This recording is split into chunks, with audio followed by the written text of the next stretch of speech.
I should have trusted my gut when Brinley burst into my house that Sunday morning, waving her laptop and practically bouncing off the walls with excitement. But sometimes the people closest to you are the ones who know exactly how to wear you down. My name is Paige, and 6 months ago, my sister and mother convinced my husband to invest our life savings in what would become the biggest mistake of our lives. "This is it, Paige!" Brinley had exclaimed, setting up her presentation on our dining room table. "The business opportunity of a lifetime. Dean, you've got to see this too." I watched my husband emerge from the kitchen, coffee in hand, that familiar gleam of curiosity in his eyes. That's when Mom walked in. She didn't even knock anymore, carrying a stack of papers and wearing that determined expression I'd grown to dread. "I've already reviewed the business plan," Mom announced, settling into a chair. "It's brilliant, simply brilliant." I crossed my arms. "Since when are you a business expert, Mom?" "Don't be difficult, Paige," she replied, shooting me that look that still made me feel like a teenager. "Your sister has worked incredibly hard on this." Brinley clicked through her slides, her voice getting higher with each passing minute. "It's a revolutionary approach to sustainable fashion. We're talking about completely disrupting the industry. The projections show we could triple our investment within the first year." I glanced at Dean, who was leaning forward, completely absorbed. My stomach twisted. "Those numbers seem a little optimistic, don't they?" "God, you're always such a pessimist," Brinley sighed. "This is why you're still stuck in that boring accounting job while I'm out here creating something amazing." "My boring accounting job pays our bills," I shot back. "And from what I can see, these projections aren't based on any real market research." Mom reached across the table and patted my hand. "Honey, sometimes you have to take risks in life. Look how passionate your sister is about this." "Passion doesn't guarantee success," I argued, pulling my hand away. "Dean, please tell me you're not buying this." But Dean was already pulling out his phone, checking our accounts. "The timing could actually work. That inheritance from my dad is just sitting there. That money is for our future." I stood up, my chair scraping against the floor. "For the house we've been saving for, remember?" "This could get us that house faster," Brinley interjected. "Plus so much more. Dean gets it, don't you?" I watched in horror as my husband nodded slowly. "Maybe we should hear her out, Paige. It does sound promising." The next few weeks were a blur of arguments, presentations, and guilt trips. Every time I raised an objection, I was painted as the negative one, the dream killer, the unsupportive sister. Mom would call daily, telling me how selfish I was being, how I was holding Dean back from an amazing opportunity. "Your sister has put everything into this," she'd say. "She needs family support. Remember how you felt when no one believed in you?" The final blow came during a family dinner. Brinley had brought her business partner Ulysses, a smooth-talking consultant who seemed to have an answer for every question I raised. "The contracts are ready to sign," Brinley announced over dessert. "We just need the capital to secure the manufacturing deals." Dean squeezed my hand under the table. "I think we should do it, honey. We can't pass this up." I looked around the table, at my mother's expectant face, my sister's barely contained excitement, and my husband's hopeful eyes. The weight of their combined pressure felt suffocating. "Fine," I whispered, feeling something break inside me. "But when this fails, remember that I warned you." "It won't fail," Brinley declared, raising her wine glass. "To family and future success." Everyone clinked glasses. I remained silent, watching them celebrate what I knew in my heart was a massive mistake. 3 months later, I stood in our empty living room, staring at my phone's banking app. The account that had once held our life savings now showed a balance of $243.17. Dean sat on our only remaining chair, head in his hands, while I listened to Brinley's voicemail for the 10th time. "I'm so sorry," her message said. "The market shifted, unexpected complications. I never meant for this to happen." Mom had stopped taking my calls 2 weeks ago, right around the time Brinley's company filed for bankruptcy. The manufacturing deals had been a sham. the market research non-existent, and our money, along with several other investors, had vanished into a black hole of bad decisions, and what I was beginning to suspect was outright fraud. I looked at Dean, broken and defeated, and felt something hard and cold settle in my chest. They had all pushed us into this. My mother, my sister, even my own husband. They had dismissed my concerns, belittled my caution, and now they had the audacity to disappear when everything fell apart. That's when I made a decision. They thought I was just the negative one, the pessimist, the boring accountant. They were about to learn exactly what this boring accountant could do. The morning after our world collapsed, my phone buzzed with a text from Mom. After weeks of silence, she finally had something to say. "Let's meet for coffee. We need to discuss moving forward."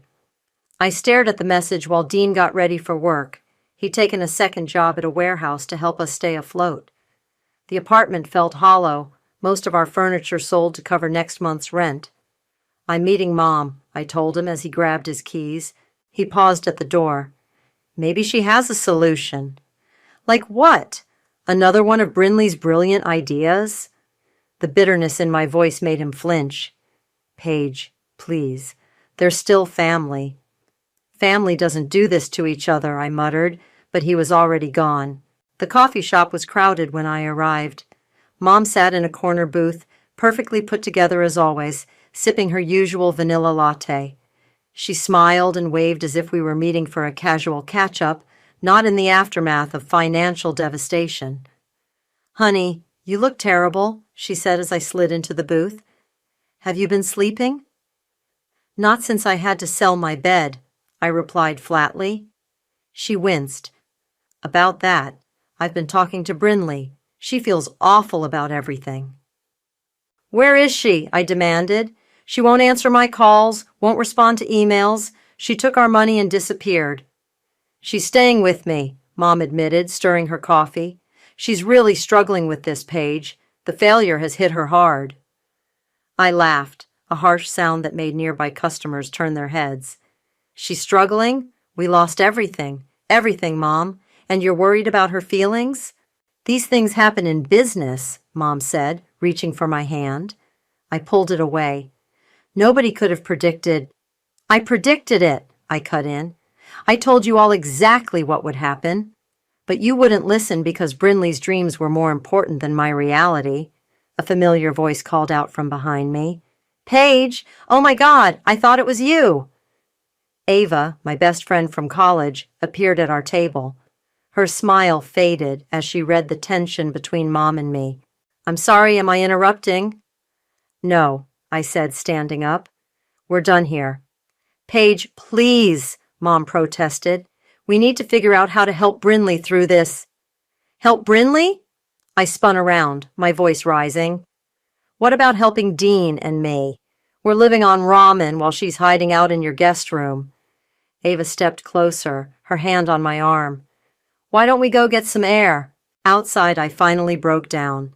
Ava listened as I spilled everything. The pressure, the betrayal, the crushing weight of watching our savings evaporate while my family circled the wagons around Brinley. "Have you looked into what actually happened to the money?" Ava asked. She worked in corporate law, and I could see her professional interest picking. "They won't tell me anything. Brinley claims it's all gone, but something feels off. The whole thing collapsed too quickly." "Want me to do some digging?" she offered. "I have contacts who specialize in financial fraud investigations." I hesitated. "You think it was fraud?" "I think your sister's either criminally stupid or just criminal," Ava said bluntly. "Either way, you deserve answers." My phone buzzed. Another text from Mom. "Brinley wants to meet. She has a new opportunity she thinks could help you recover your investment." "Unbelievable, I muttered, showing Ava the message. "They really don't get it, do they?" she said, shaking her head. "No, they don't." I straightened up, wiping my eyes. "But maybe it's time they did. Ava, if I wanted to find out exactly what happened to our money, where would I start?" She pulled out her business card and wrote a name on the back. "Start with him. He's a forensic accountant I work with. Tell him I sent you." That evening, Dean found me at our kitchen table, surrounded by papers I'd printed at the library, bank statements, incorporation documents, anything public I could find about Brinley's failed company. "What's all this?" he asked. "Research," I replied, not looking up. "I'm going to find out exactly what our dear sister did with our money." "Paige," he sighed, "maybe we should just move on, start fresh." I finally met his eyes. "You want to just let them get away with this? Let them write it off as a simple business failure while we lose everything? They're your family." "No," I said, turning back to my papers. "Family doesn't steal from you and then hide behind their mother. Family doesn't watch you lose everything and then have the nerve to pitch you another opportunity." I picked up my phone, pulling up the forensic accountant's contact information. They wanted a business person in the family? Well, they're about to get one. The forensic accountant's office smelled like coffee and printer ink. Marcus, the expert Ava had recommended, peered at his computer screen while I sat across from him, watching his expression darken. "Your sister really didn't try to hide her tracks," he muttered, clicking through documents. "It's almost amateur hour." "What do you mean?" He turned the screen toward me. "See these transfers? Large sums moving between accounts, but there's no corresponding product purchases or vendor payments. The money just moves. To where? That's where it gets interesting." He pulled up another window. "A lot of it ended up in personal accounts. Some went to online gambling sites. But the biggest red flag?" He pointed to a series of transactions. "These supposed manufacturing contracts? They're with shell companies, empty storefronts." My hands clenched in my lap. "Are you saying she never intended to manufacture anything?" "I'm saying your sister ran what looks like a classic Ponzi scheme, just not very well." I left Marcus's office with a USB drive full of evidence and a storm brewing in my chest. On my way home, my phone rang. Ulysses, Brinley's former business partner. "Paige, can we meet? There's something you should know." An hour later, I sat across from him at a quiet bar. He looked nervous, fingers drumming on his beer bottle. "I quit last week," he said, "right before everything fell apart. I saw what was coming." "And you didn't warn anyone?" He winced. "I tried telling Brinley she was in over her head, but she kept saying your mom would cover any shortfalls. That family money would keep us afloat."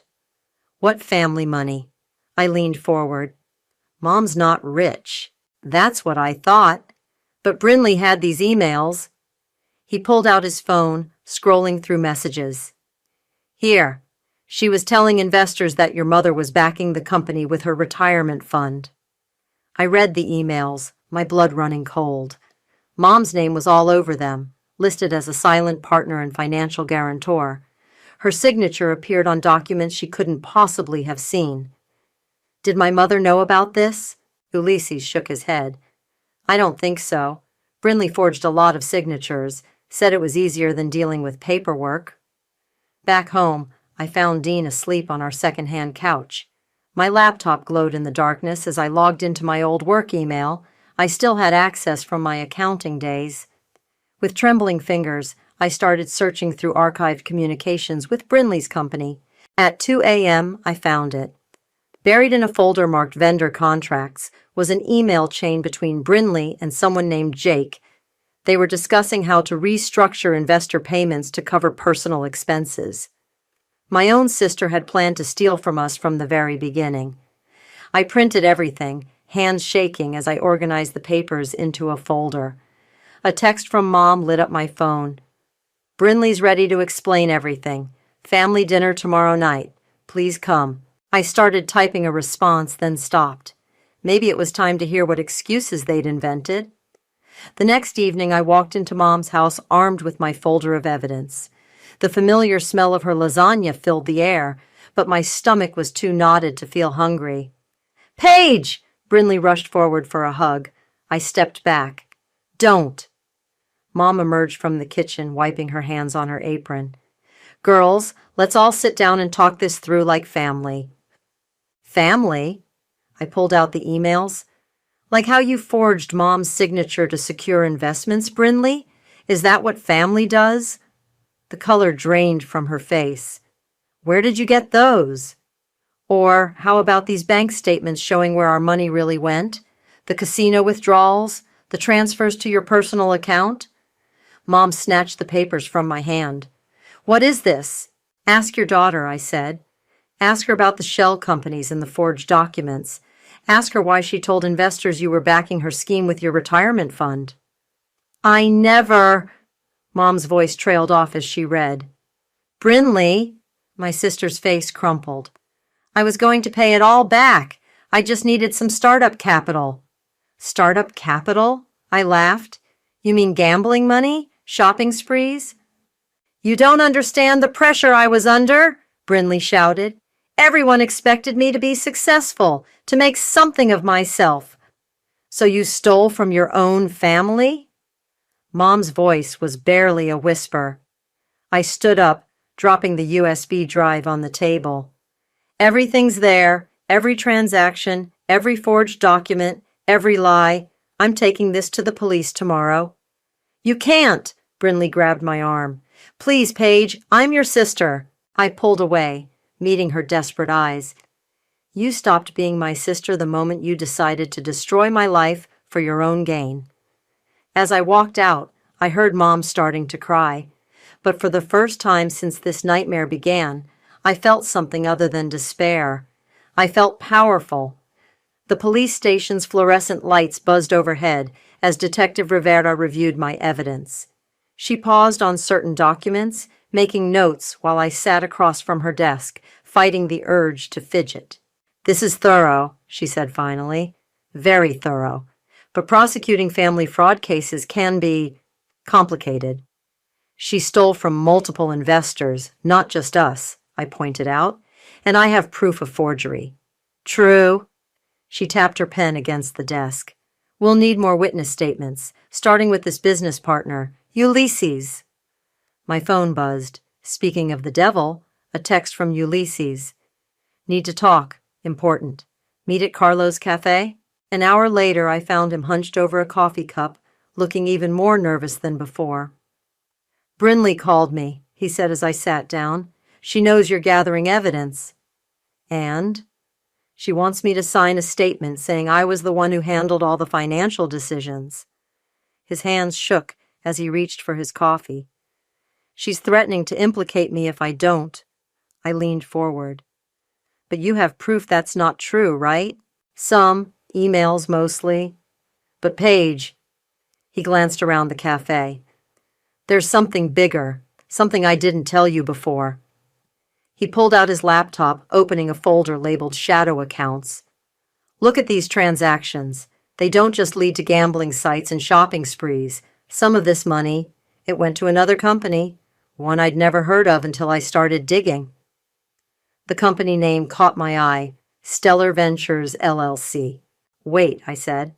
I know that name. Mom mentioned it months ago. Said it was an investment group she was considering for her retirement fund. Ulysses nodded. It's registered to someone named Robert Walsh. But look at the address. I stared at the screen. The business address was my mother's house. Mom's involved? My voice cracked. She knew? I don't know for sure, Ulysses said. But these transfers, they're too regular to be coincidence. Someone was siphoning investor money into this company systematically. My phone buzzed again. Dean calling. I ignored it. I need copies of everything, I told Ulysses. And I need you to tell the police what you know. He hesitated. Brinley will come after me. She's going down either way. Question is, do you want to go down with her? Back home, Dean was waiting. His expression told me he knew. Your mother called, he said, crying about how you're trying to destroy the family. The family? I threw my bag down. They destroyed us first. Paige, maybe we should... Don't. I held up my hand. Don't defend them. Not after what I just learned. I showed him the documents from Ulysses. As he read, his face hardened. Your mom's house? But that would mean... She was in on it. Maybe from the beginning. I sank onto our couch. All those times she pushed us to invest when she vouched for Brinley's business plan. My phone buzzed yet again. This time a text from an unknown number. Back off, or everyone learns about the tax fraud at your old accounting firm. I showed Dean. They're trying to blackmail me now. What tax fraud? There wasn't any. I would have known. I stood up, anger replacing my shock. They're getting desperate. Dean grabbed my arm. Paige, be careful. If they're willing to threaten you. I'm done being careful. I pulled away, grabbing my laptop.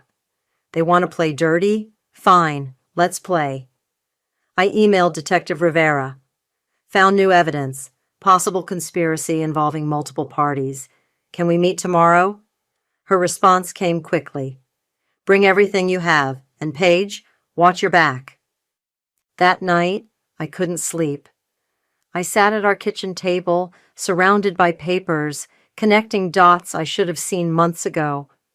Mom's sudden interest in Brinley's business, the way she'd pressured us to invest, her convenient disappearance when everything fell apart. A knock at the door made me jump. Through the peephole, I saw Ava. You need to see this, she said when I let her in. She was carrying a thick file. I did some digging at work. Stellar Ventures? It's not their first scam. They've done this before, under different names. She spread out documents showing a pattern of failed businesses, lost investments, and shell companies. Your sister may have been the face of this scheme, Ava said, but she was just the latest puppet.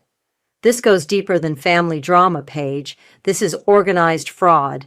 I stared at the evidence of a conspiracy that had used my own family to target me.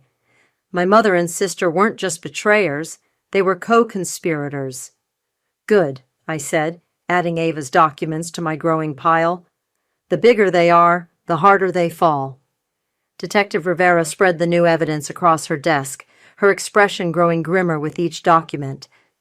This is bigger than we thought. We're looking at organized fraud across multiple states. What do you need from me? I asked. We need someone on the inside. She leaned forward. Your sister's hosting a business meeting tomorrow night. Apparently, she's already looking for new investors. My jaw dropped. She's trying to do it again? With your mother's help. The detective slid a small device across the desk. This is a recording pen, completely legal in this state. We need you to attend that meeting. They'll never let me in. They know I'm investigating them. Actually, she handed me a printed email. Your mother specifically requested your presence, says she wants to make amends. I read the email, my heart pounding. The meeting was at an upscale restaurant downtown, the kind of place Brinley always chose to impress potential marks. Won't they suspect something?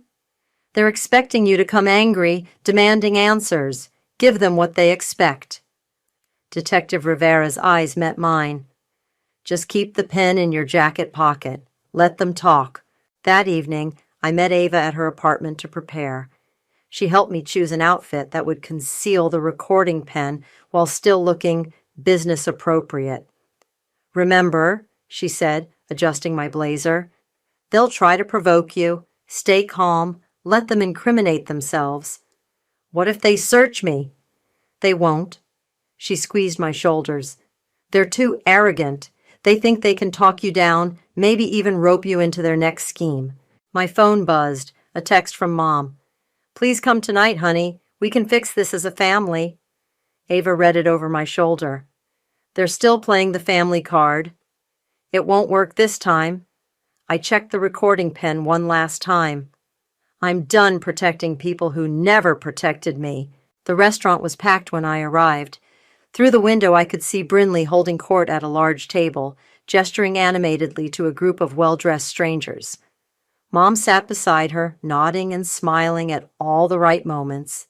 Paige! Brinley's voice was too bright when I approached. Everyone, this is my sister I was telling you about. The potential investors smiled politely. There were 5 of them, all looking eager and unsuspecting, just like Dean and I had been. Sorry I'm late, I said, taking the empty seat next to Mom. Traffic was terrible. We were just discussing the exciting opportunities in sustainable fashion, Brinley continued smoothly. learning from past ventures to create something truly revolutionary. Past ventures? I couldn't help myself. You mean past failures? Mom's hand gripped my arm under the table. Paige, please. We're here to move forward. One of the investors, a woman in her 40s, leaned forward. I'd love to hear your perspective, Paige. Your sister mentioned you have financial experience? I do. I felt the recording pen press against my chest. In fact, I have quite a bit of experience with my sister's business practices. Brinley's smile tightened. Perhaps we should discuss the new proposal first. No, let's discuss experience. I pulled out my phone, pulling up the banking app showing our empty account. Let me show you exactly what investing with my sister looks like. This isn't the time, Mom hissed. When is the time? I turned to the investors. Before or after she transfers your money to Stellar Ventures? The room went silent. Mom's face went white. What's Stellar Ventures? One of the investors asked. Why don't you ask my mother? I suggested. It's registered to her address after all. Brinley stood up abruptly. I think we need a family moment. If you'll excuse us. Sit down, I said quietly. Unless you want me to start showing everyone the proof of your forged documents. The investors were looking increasingly uncomfortable. The woman who had asked about my experience was already gathering her things. Perhaps we should reschedule, she said. No, wait! Brinley's composure cracked. This is just a family disagreement. My sister is bitter about some past investments that didn't pan out. Didn't pan out? I laughed. Is that what we're calling fraud now? Mom grabbed my arm again, harder this time. Stop this right now. I stood up, shaking her off. No, Mom, you stop. Stop lying to these people. Stop helping her steal their money. Just stop. The investors were all standing now, muttering excuses as they backed away from the table. Brinley watched them go, her face twisted with rage. You've ruined everything, she snarled. I touched the recording pen in my pocket, feeling stronger by the second. No, you did that all on your own. I'm just making sure you can't do it to anyone else. As I walked out of the restaurant, I heard Mom calling after me, but her voice was drowned out by the sound of my own heart beating steady and sure, knowing that tomorrow, Detective Rivera would have everything she needed to bring them all down. The recording from the restaurant played through Detective Rivera's office speakers, every damning word crystal clear. Mom's voice crackled through the device. The investment is completely secure. I personally guarantee it. That's explicit fraud, Rivera said, stopping the playback. Combined with the paper trail, we have enough for arrests. When? I asked. Today. We're moving now, before they can destroy more evidence. She stood up. Want to watch? I met Ava outside Mom's house an hour later. Police cars lined the street, lights flashing. Neighbors peered from behind curtains as officers led my mother out in handcuffs. I did this for you, Mom shouted when she saw me. Everything was for this family. Taking our life savings was for family? I called back. Stealing from innocent people was for family? Brinley emerged next, mascara streaking her face. Paige, please, tell them this is a mistake. The only mistake was trusting you. Officers were carrying out boxes of documents, computers, and hard drives. Detective Rivera approached us, holding up a familiar-looking laptop. Found this hidden in the crawl space, she said, along with about $50,000 in cash. Ava squeezed my arm. That's more than enough for criminal charges. A black SUV pulled up, and a man in an expensive suit jumped out, running toward the house. I recognized him from Ava's files, Robert Walsh, the name behind Stellar Ventures. Nobody say anything, he shouted. I'm their lawyer. Little late for that, Detective Rivera said, holding up my recording pen. We've got everything we need right here. Walsh's face darkened as he spotted me. You're the sister. He stepped closer, voice dropping. You have no idea what you've done. Step back, sir, an officer warned, moving between us. Inside the house, more evidence emerged. Officers found a hidden safe containing forged documents, fake IDs, and records of previous scams. Mom and Brinley had been running variations of this scheme for years, targeting family members of their marks to add pressure and legitimacy.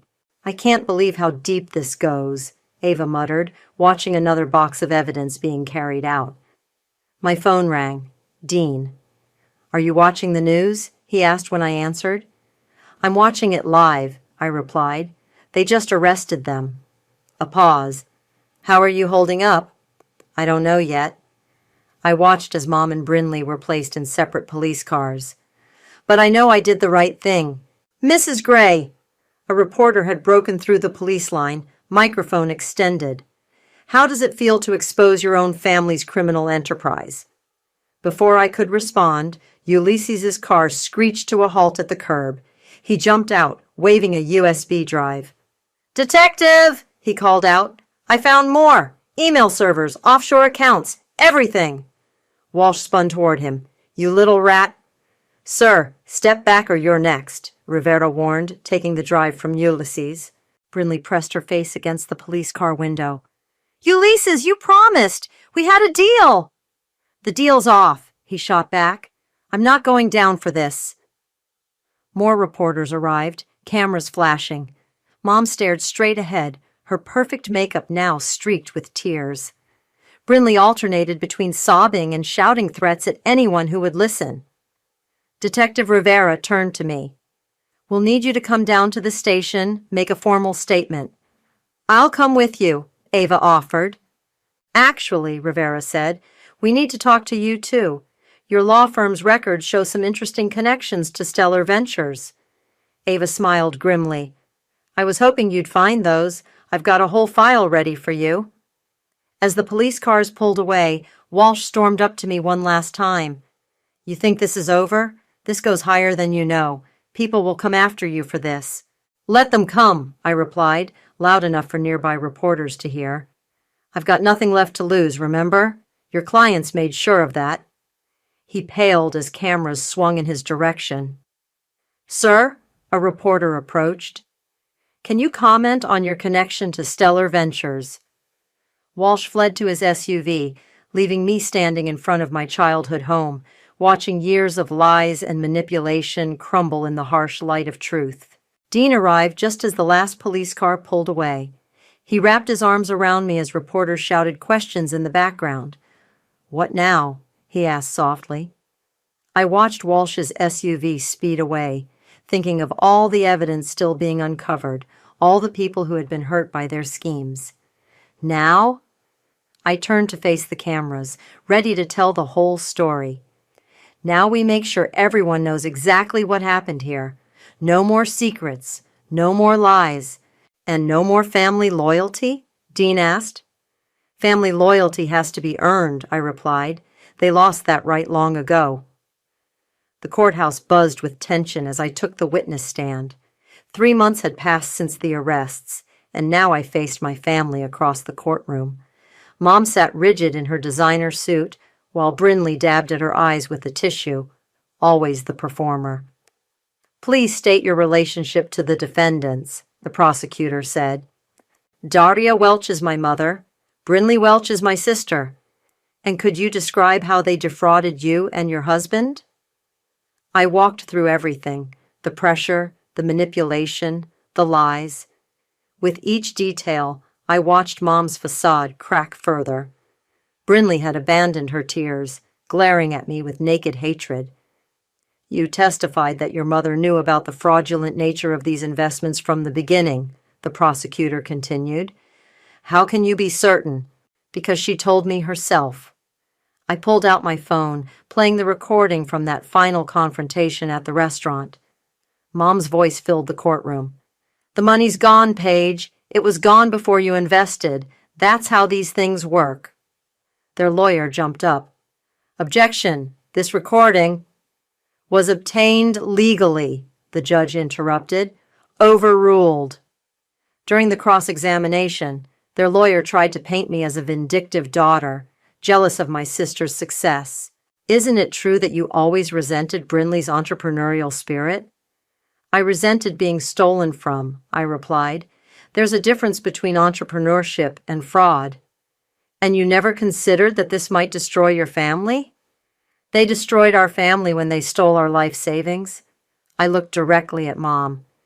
When they chose money over their own daughter, the evidence mounted throughout the day. Ulysses testified about the shell companies. Ava presented documentation showing the broader conspiracy. Other victims came forward, families torn apart by similar schemes. During a break, Dean found me in the hallway. "You're doing great," he said, pulling me close. "I feel sick," I admitted. "I keep seeing Mom's face when they played that recording. Remember what she did to us." He pulled back, meeting my eyes. "Remember eating ramen for months while she helped Brinley plan their next scam." Back in the courtroom, Robert Walsh took the stand. He'd cut a deal, agreeing to testify against my family in exchange for a lighter sentence. "Ms. Welch and her daughter were instrumental in our operation," he explained. "They had a particular talent for manipulating family connections." "How so?" the prosecutor asked. "Family members trust each other. When someone's mother vouches for an investment, they're more likely to ignore red flags." He gestured toward Mom. "Daria was especially effective. She could convince anyone that these schemes were legitimate family businesses." Mom finally cracked. "You promised we'd be protected," she shouted at Walsh. "You said they'd never trace it back to us." The judge banged his gavel as the courtroom erupted. During closing arguments, the prosecutor displayed our empty bank statements alongside photos of Brinley's luxury purchases, designer bags, expensive cars, vacation homes. "This wasn't just fraud," she concluded. "This was a systematic betrayal of trust perpetrated by people who were supposed to protect their loved ones." The jury took less than 2 hours to reach a verdict. "On the charge of conspiracy to commit fraud, how do you find?" "Guilty." "On the charge of money laundering?" "Guilty." The charges continued.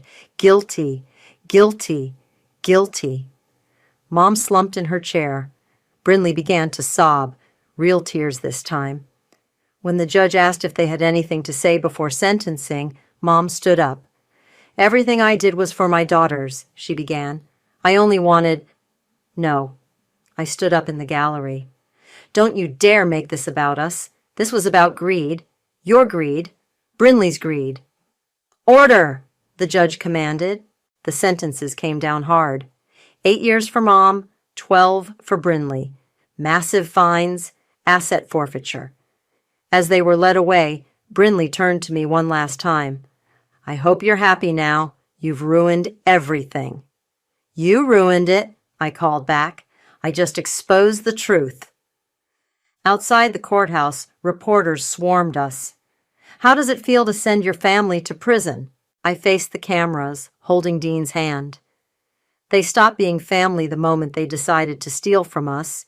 Real family protects each other. Real family doesn't destroy lives for profit." Later that night, alone in our apartment, Dean found me staring at an old family photo. "Having regrets?" he asked softly. "No." I turned the frame face down. "Just mourning the family I thought I had." "We'll build a better one," he promised. "One based on trust and honesty." I nodded, thinking of all the other families out there, potentially targeted by similar schemes. "The detective called," I said. "They want me to help with other cases like this, share our story, help other victims come forward." Dean smiled. "From victim to advocate?" "Something like that." I squared my shoulders. They thought I was weak. Now they know better. The conference room fell silent as I finished speaking. Hundreds of faces looked back at me, many streaked with tears, others nodding in recognition of their own stories and mine. "Thank you, Paige," the moderator said, stepping up to the podium. "Does anyone have questions for our keynote speaker?" Dozens of hands shot up. A woman in the front row stood, her voice shaking. "How did you find the strength to turn them in?" "I suspect my brother is doing something similar, but I can't." "The strength comes from realizing that protecting them means enabling them," I replied. "Every person who stays silent becomes part of the fraud." After the conference, Ava met me in the lobby. That was powerful. How many victims have come forward since you started speaking? 43 families so far. I checked my phone. A text from Dean. Great news. Call me. Excuse me? A man approached, extending his hand. I'm Marcus from the FBI's Financial Crimes Unit. We've been following your advocacy work. Oh? I shook his hand, noting his serious expression. Your case helped us crack open a nationwide network of family-based investment fraud. We'd like to offer you a position as a civilian consultant. Before I could respond, my phone buzzed again. This time, an unknown number. Hello? Paige? The voice was familiar yet different, smaller. It's Mom. My hand tightened on the phone. What do you want? I've been doing a lot of thinking in here. She paused. You were right about everything. Is this another manipulation? No, she sighed. I'm in therapy now, real therapy. I see what we did to you, to everyone. I'm not asking for forgiveness. Good, I cut in, because you're not getting it. I know, Another pause. I wanted you to know you were right to stop us. We deserved this. I ended the call, turning back to Marcus. About that consultant position, what exactly would it involve? Working with victims, helping us identify patterns, testifying in cases? He smiled. You've become quite the expert in family fraud dynamics. She has, Ava agreed. You should see her support group. Hundreds of members now. My phone buzzed one more time. Dean again. I excused myself to call him back. Remember that house we wanted, Chat? He said without preamble. The one we lost our savings over? Dean, it's back on the market. And guess what? The asset forfeiture from your mom and sister's case? Our restitution just came through. I sat down hard in a nearby chair. How much? Enough for a down payment, plus some left over to really make it ours. Tears pricked my eyes. The house we thought we lost forever. Poetic justice, Cholmo, he said. Want to go see it? Yes, but... I looked at Marcus, still waiting patiently. I need to finish something here first. I walked back to them, head high. I'll take the position on one condition. I want to expand the victim support program. People need to know they're not alone in this. Marcus nodded. Already in the budget. When can you start? Right now. I turned to Ava. Want to help me draft a new presentation? Something about turning victims into advocates? Always, she grinned. But first, don't you have a house to go look at? An hour later, I stood in front of the colonial-style home we'd dreamed of, holding Dean's hand. The realtor unlocked the door, revealing hardwood floors and sun-filled rooms. It's perfect, Dean whispered. It's more than perfect. I squeezed his hand. It's justice. My phone chimed. An email from the support group moderator. 10 new members today. Your speech inspired them to come forward. You know what the best revenge is? I asked Dean as we walked through our future home. What's that?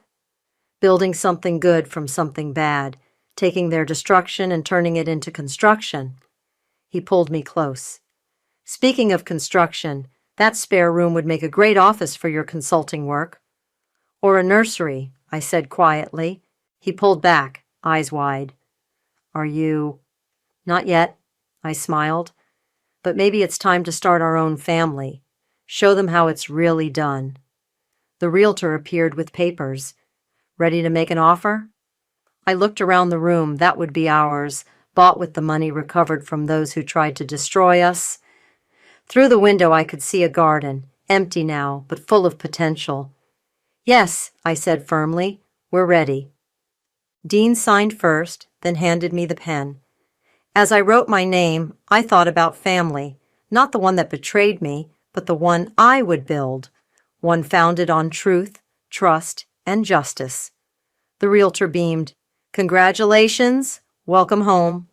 Home, not just a house, but a symbol of everything we'd fought for, everything we'd won back.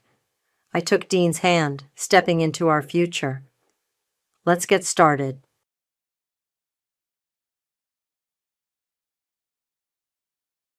I'm Serafina, and I thought I knew what humiliation felt like, until my husband called me ugly in front of his friends and slapped me in the middle of a crowded restaurant.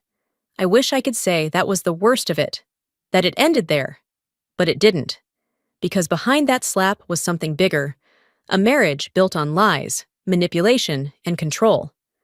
A man who didn't just belittle me in public, but stripped away my independence in private. A family that stood by him, covering for his deception. And when I finally tried to leave, I realized it wasn't just my heart at stake. Money, power, secrets, they had all been weaponized against me. The soft hum of conversation filled the restaurant, blending with the clinking of crystal glasses and the subtle notes of a grand piano playing in the background. The kind of place where the lighting was dim, the air was thick with the scent of truffle oil and aged wine, and the waiters moved with the precision of trained performers. It was the type of restaurant where appearances mattered. I had spent hours preparing for this night, choosing the perfect navy dress, styling my hair just right, even applying makeup with a careful hand, something I rarely bothered with anymore. Tonight was important. Alistair had finally invited me to meet his colleagues, something he had always avoided in the past.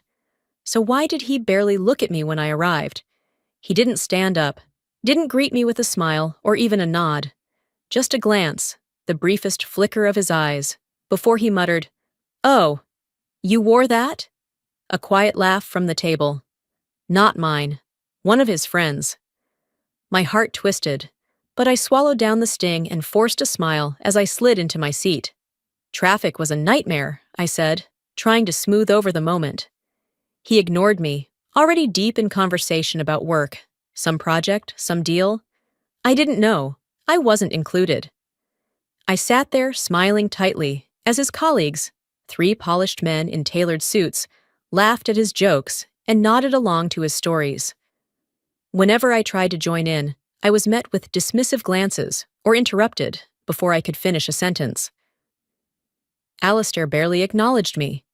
The only time he spoke directly to me was to correct me or laugh at something I said. "That's not how business works, sweetheart," he said at one point, his voice coated in condescension. I shifted in my seat, my appetite fading. Then came the comments, subtle at first. "You sure you want to eat that much pasta? That dress really highlights your curves." A smirk, a chuckle from his friend. My face burned. I gritted my teeth, forcing down the lump in my throat. This wasn't new. It wasn't the first time he made me feel small. But something about tonight was different. It was meaner, more deliberate, like he wanted an audience. Then he said it. "God, you're so ugly when you get upset." The words hit like a slap before his hand even did. Silence stretched over the table. His friends stared at me, then at him, then back at their drinks, as if pretending nothing had happened. I froze. The air was knocked from my lungs. A slow, creeping nausea crawled up my throat. The room blurred, sounds muffled. I couldn't move, couldn't speak.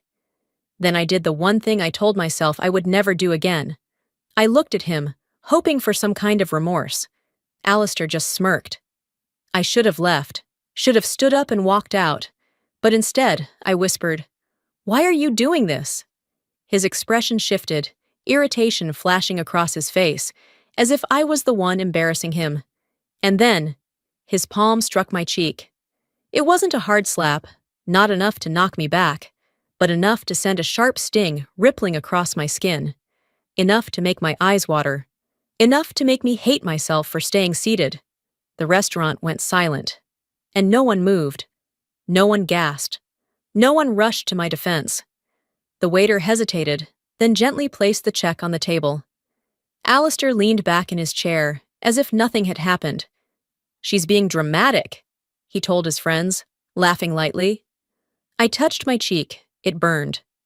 I looked around, searching for something, anything, that would tell me I wasn't crazy, that someone had seen what just happened. But all I found were averted gazes, the uncomfortable shuffle of cutlery, the quiet clinking of glasses being raised to lips that would say nothing. No one cared. The world around me didn't just witness my humiliation. They silently agreed with it. And that's when I knew. This wasn't the first time he had tried to break me. It was just the first time I saw it for what it really was. I drove home in silence, the city lights blurring past the windshield, my grip on the steering wheel so tight my knuckles ached. The slap still burned on my cheek, but it was nothing compared to the fire raging in my chest. When I stepped inside our house, the silence felt suffocating. Alistair was nowhere to be found. Of course he wasn't. He was probably out with his friends, laughing, drinking, celebrating his latest triumph, humiliating his wife. I kicked off my heels, barely noticing the way they clattered against the floor. My reflection caught my eye in the hallway mirror. I looked, unrecognizable. Smudged mascara streaked my cheeks, my lipstick was smeared, my expression hollow. I lifted my fingers to my cheek, tracing the red mark his hand had left behind. A bitter laugh escaped my lips. "Look at yourself, Sarah. Look what you've become." I grabbed a bottle of wine from the kitchen, my hands shaking as I poured a glass.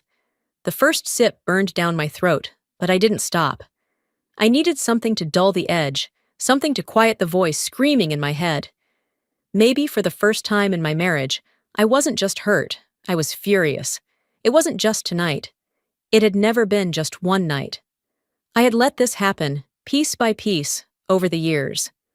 I thought back to the beginning, how Alistair had convinced me, so easily, to hand over control of our finances. "It's just easier this way," he had said, his voice smooth, reassuring. "You hate dealing with numbers, don't you? Let me handle it, baby. I'm better at this." I had nodded, relieved that I wouldn't have to stress over bills and budgets. He had taken my credit card, telling me he'd hold on to it for emergencies. He had suggested we consolidate our accounts, for simplicity, and I had let him.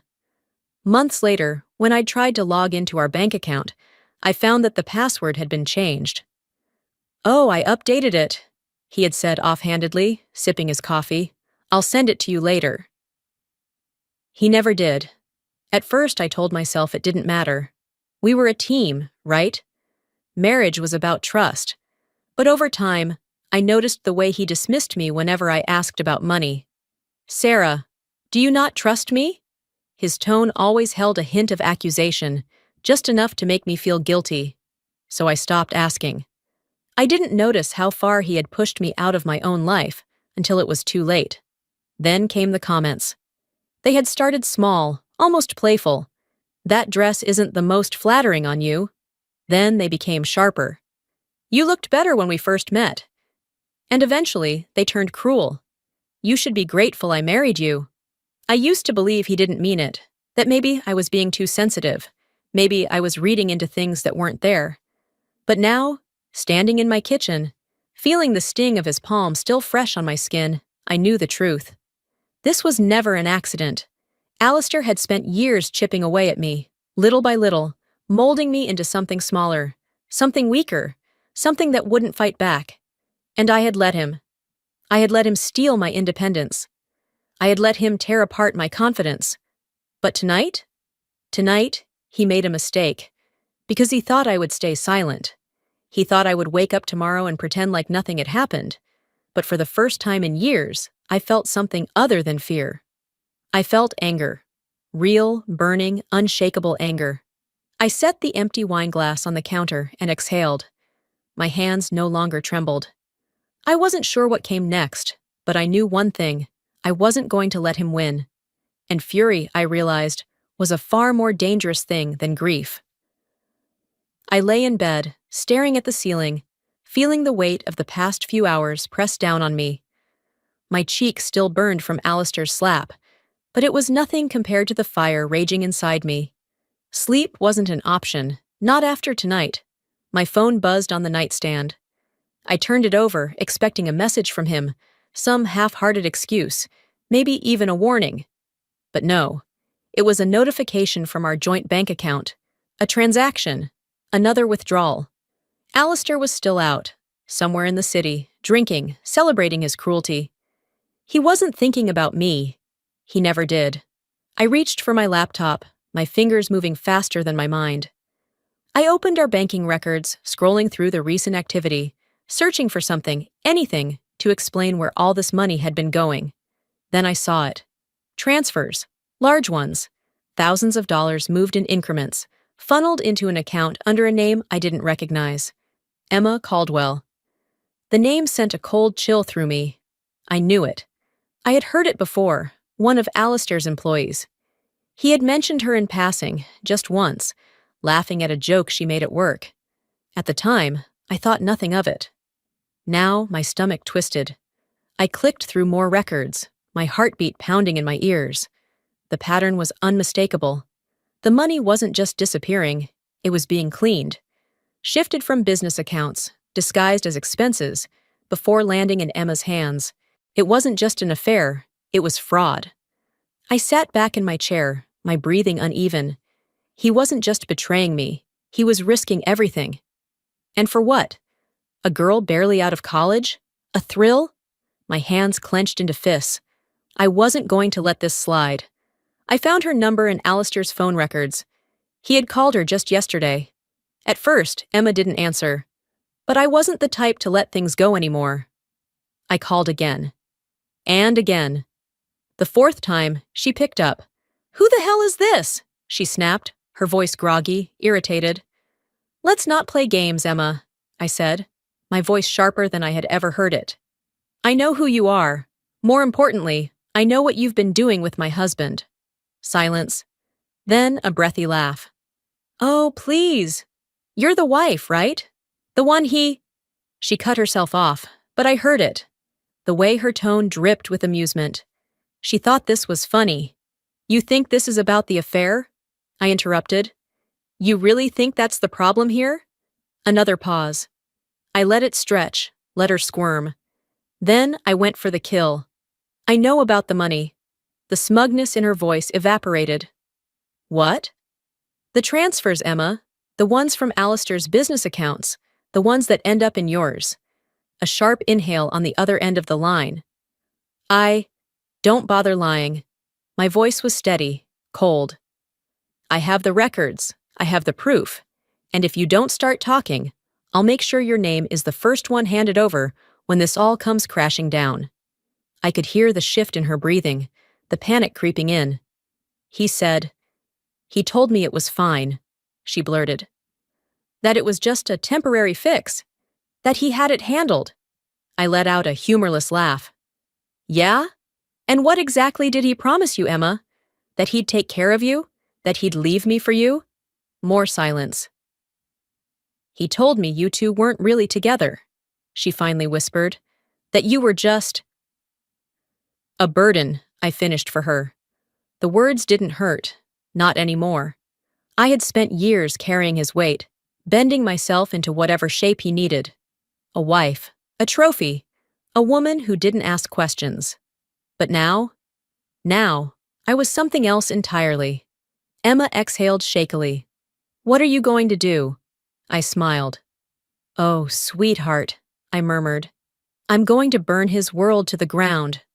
By the time I hung up, my mind was already racing ahead. I backed up everything, screenshots of bank transfers, messages, call logs. I saved them to a drive, then emailed copies to myself just in case. Alistair thought he had me trapped, thought I was too weak, too blind to see what he was doing. He was wrong. I wasn't just going to walk away. I was going to make sure he had nowhere left to run. And the first step?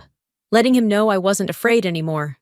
The morning light filtered through the blinds, casting pale golden lines across my bedroom floor. I hadn't slept much. My mind kept replaying my conversation with Emma, the way her voice had cracked when she realized the game was over. But it wasn't just her.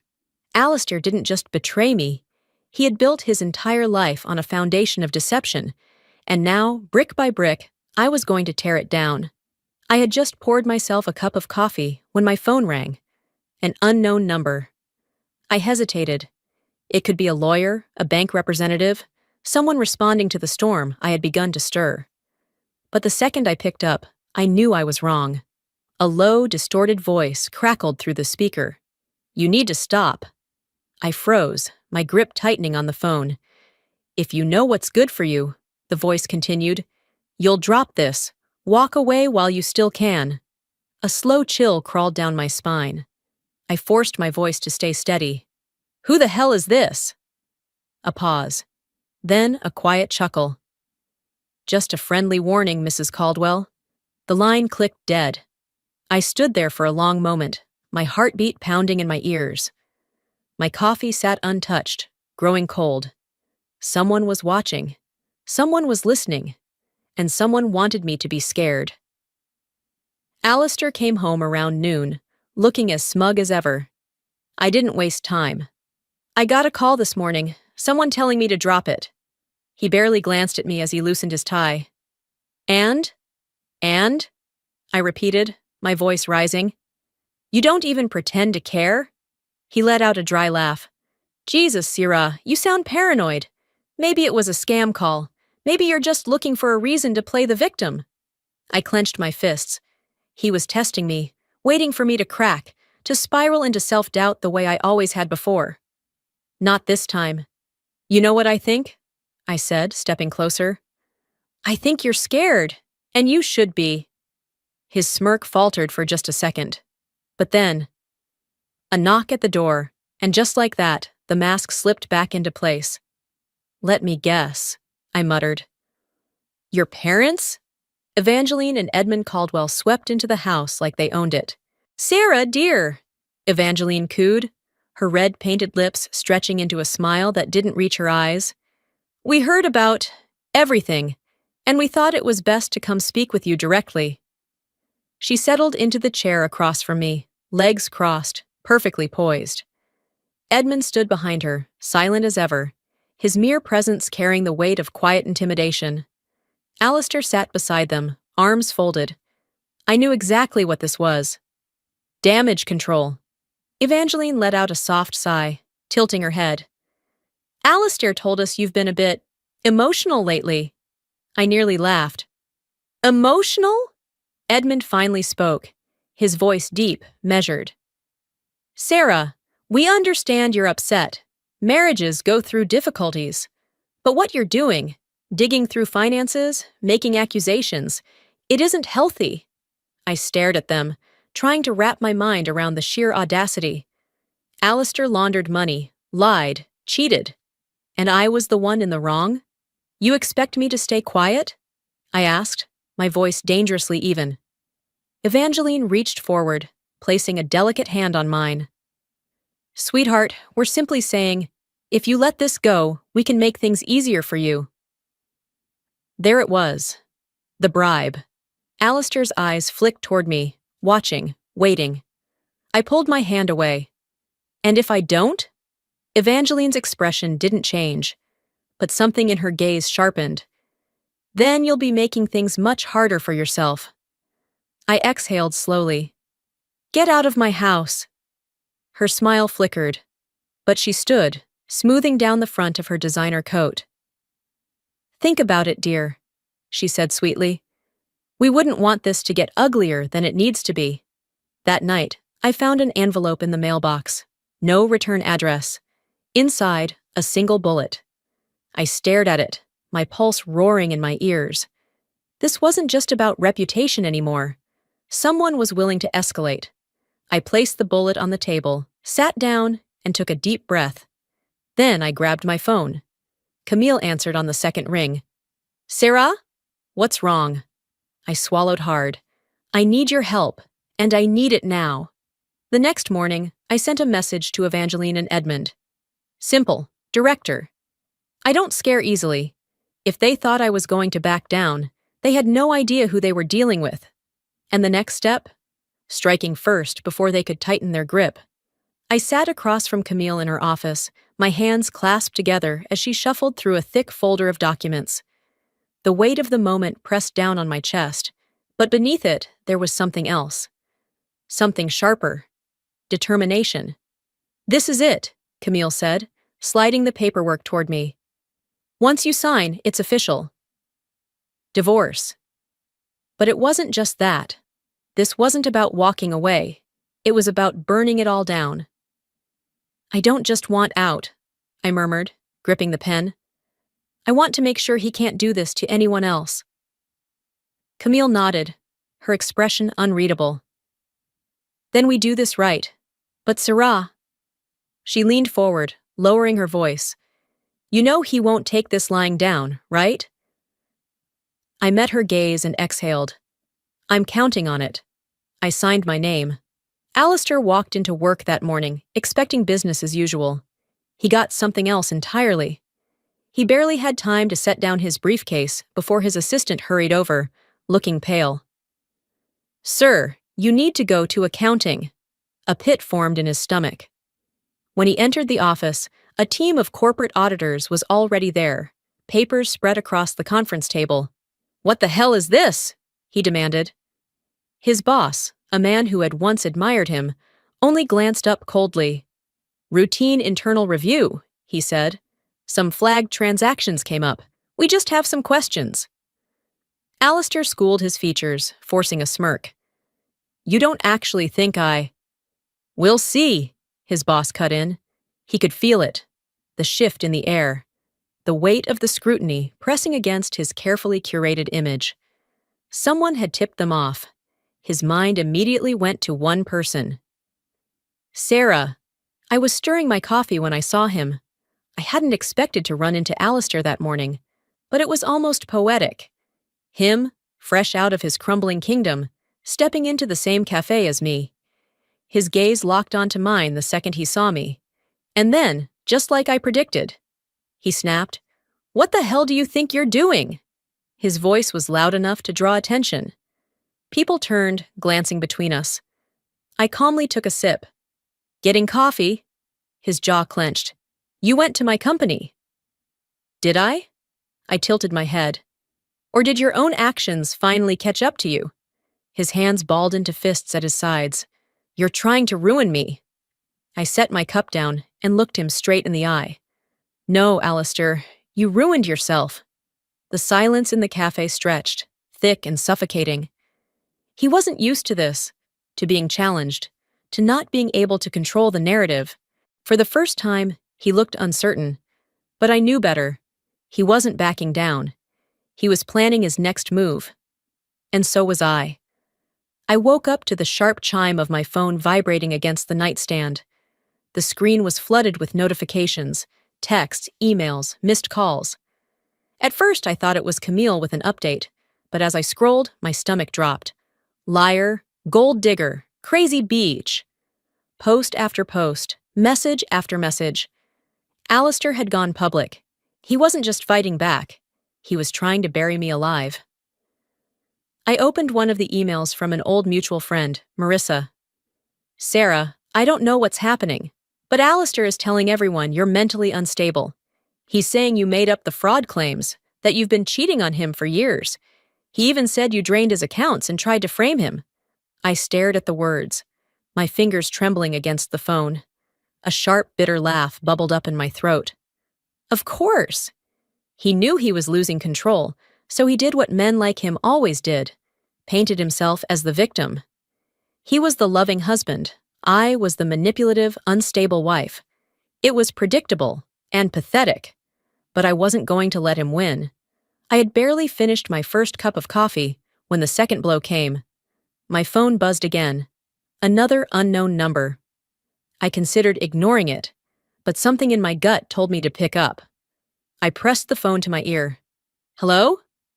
A pause, then a voice, low and unrecognizable. This isn't just about your marriage anymore, the caller said. Walk away.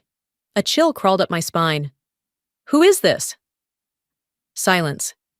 Then a quiet exhale. You don't want to know. The line went dead. I sat frozen for a moment, my heart pounding against my ribs. This was different from the first call. The first was intimidation. This was a warning. I grabbed my keys and drove straight to Camille's office. This is escalating, Camille said, pacing behind her desk, her arms crossed tightly over her chest. No kidding, I muttered, tossing my phone onto her desk. First, he slanders me.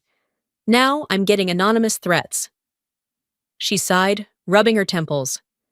Sarah, we both knew Alistair would retaliate, But this means he's desperate. I frowned. Desperate enough to do what? She hesitated. To pull strings. You don't know how many people he has in his pocket. If he's reaching beyond just his smear campaign, it means he's trying to shut you down before you can destroy him. The weight of her words settled in my chest. I wasn't just fighting Alistair anymore. I was fighting whoever he had been protecting all these years. But if he thought that would scare me, he was wrong. The cracks in his perfect facade were starting to show.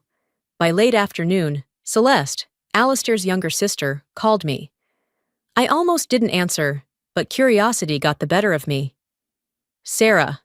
Her voice was softer than I remembered. I waited. She took a breath.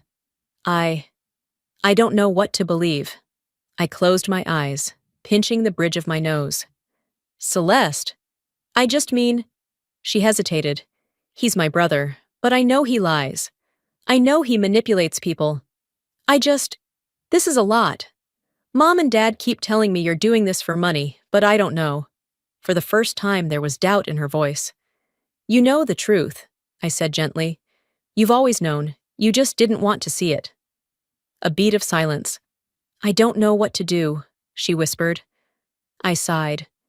You don't have to do anything, Celeste, but don't be part of the lie. I could hear her breathing on the other end, shaky and uncertain. He won't stop, Sarah. You know that, right? I smiled bitterly. Neither will I. That night, my doorbell rang. I expected Camille, maybe even Celeste, but when I opened the door, it was someone I never thought I'd see. Dorian, Alistair's co-worker. He looked uneasy, glancing over his shoulder before stepping inside. I can't stay long, he said quickly, but you need to know, Alistair is losing his grip at work. The financial review? It's worse than he thought. People are talking. I straightened. How bad? Dorian exhaled. Bad enough that some of us don't want to go down with him. He met my gaze. I have access to his records, Sarah. Emails, expense reports. The real ones, not the doctored versions. Hope sparked in my chest. If you're willing to fight, he said, I can help. I smiled for the first time all day. I'm more than willing. The moment Dorian left, I opened my laptop and got to work. I wasn't going to waste my breath defending myself to the world. I didn't need to, because I had something Alistair never would. The truth, and I was about to use it. The message came late at night. Emma Caldwell. We need to talk. I stared at the screen for a long moment, debating whether this was another trap. But deep down, I knew better. Alistair had never been the type to show loyalty, only to demand it. And women like Emma, they were disposable to him. I called her. The second she picked up, I could hear the rage in her voice. He used me. I let out a dry laugh. You're just figuring that out? No. She exhaled shakily. I knew. I thought he'd at least keep his promises. She had been played, lied to, left hanging the second she was no longer useful. I didn't pity her, but I understood. I had been that woman once. What do you have? I asked. A beat of silence. Then, a quiet, almost bitter chuckle. Everything. Emma didn't just have receipts. She had proof. Bank statements, transaction logs, internal emails from Alistair, instructing her on how to disguise fraudulent transfers as business expenses. She had been his personal laundromat, funneling stolen money through her accounts while he promised her security, a future. Now she was out for blood. I forwarded everything to Camille. Her response came within minutes. Camille. This is it. He's done. I smiled for the first time in days. It started small. A whistleblower post on an anonymous forum. A leaked screenshot here, an email there. At first, people weren't sure if it was real, but then more surfaced, and more. Soon, Alistair's name was everywhere. Corporate fraud, embezzlement, hidden accounts. His carefully built empire wasn't just shaking, it was collapsing. And I was only getting started. The phone call came just after noon. Camille's voice was buzzing with energy. The company's launching an internal investigation. I closed my eyes, letting the satisfaction settle in my bones. Alistair had spent years building his reputation, weaving lies so seamlessly that no one had ever questioned them. Until now. Are they taking it seriously? I asked. They have no choice, she said. Too much has surfaced. They can't ignore it anymore. I glanced at my laptop, at the flood of messages, the articles popping up on news sites. People were talking. Employees were coming forward. The pressure was mounting. Good, I murmured. Not just good, Sarah. Perfect. He's spiraling. I could only imagine it. The man who had once controlled everything, watching it all slip through his fingers. I should have expected his retaliation. By that evening, he was everywhere. Social media posts, desperate interviews, claims that I had been the abuser, that I was behind the fraud. He called in favors, pulled strings, tried to paint himself as the real victim. But the cracks in his story were obvious. Too many people had started talking, his former employees, old friends. Even his own sister, Celeste, publicly distanced herself. For the first time, Alistair was losing control. And I was winning. Then came the final blow. I sat in front of the camera, my hands steady, my voice calm. I told my story. I detailed the years of control, of manipulation, the gaslighting, the financial abuse, the threats, the slap at the restaurant that started it all. I didn't cry. I didn't beg for sympathy. I just spoke the truth. By the time I finished, the world knew exactly who Alistair Caldwell really was.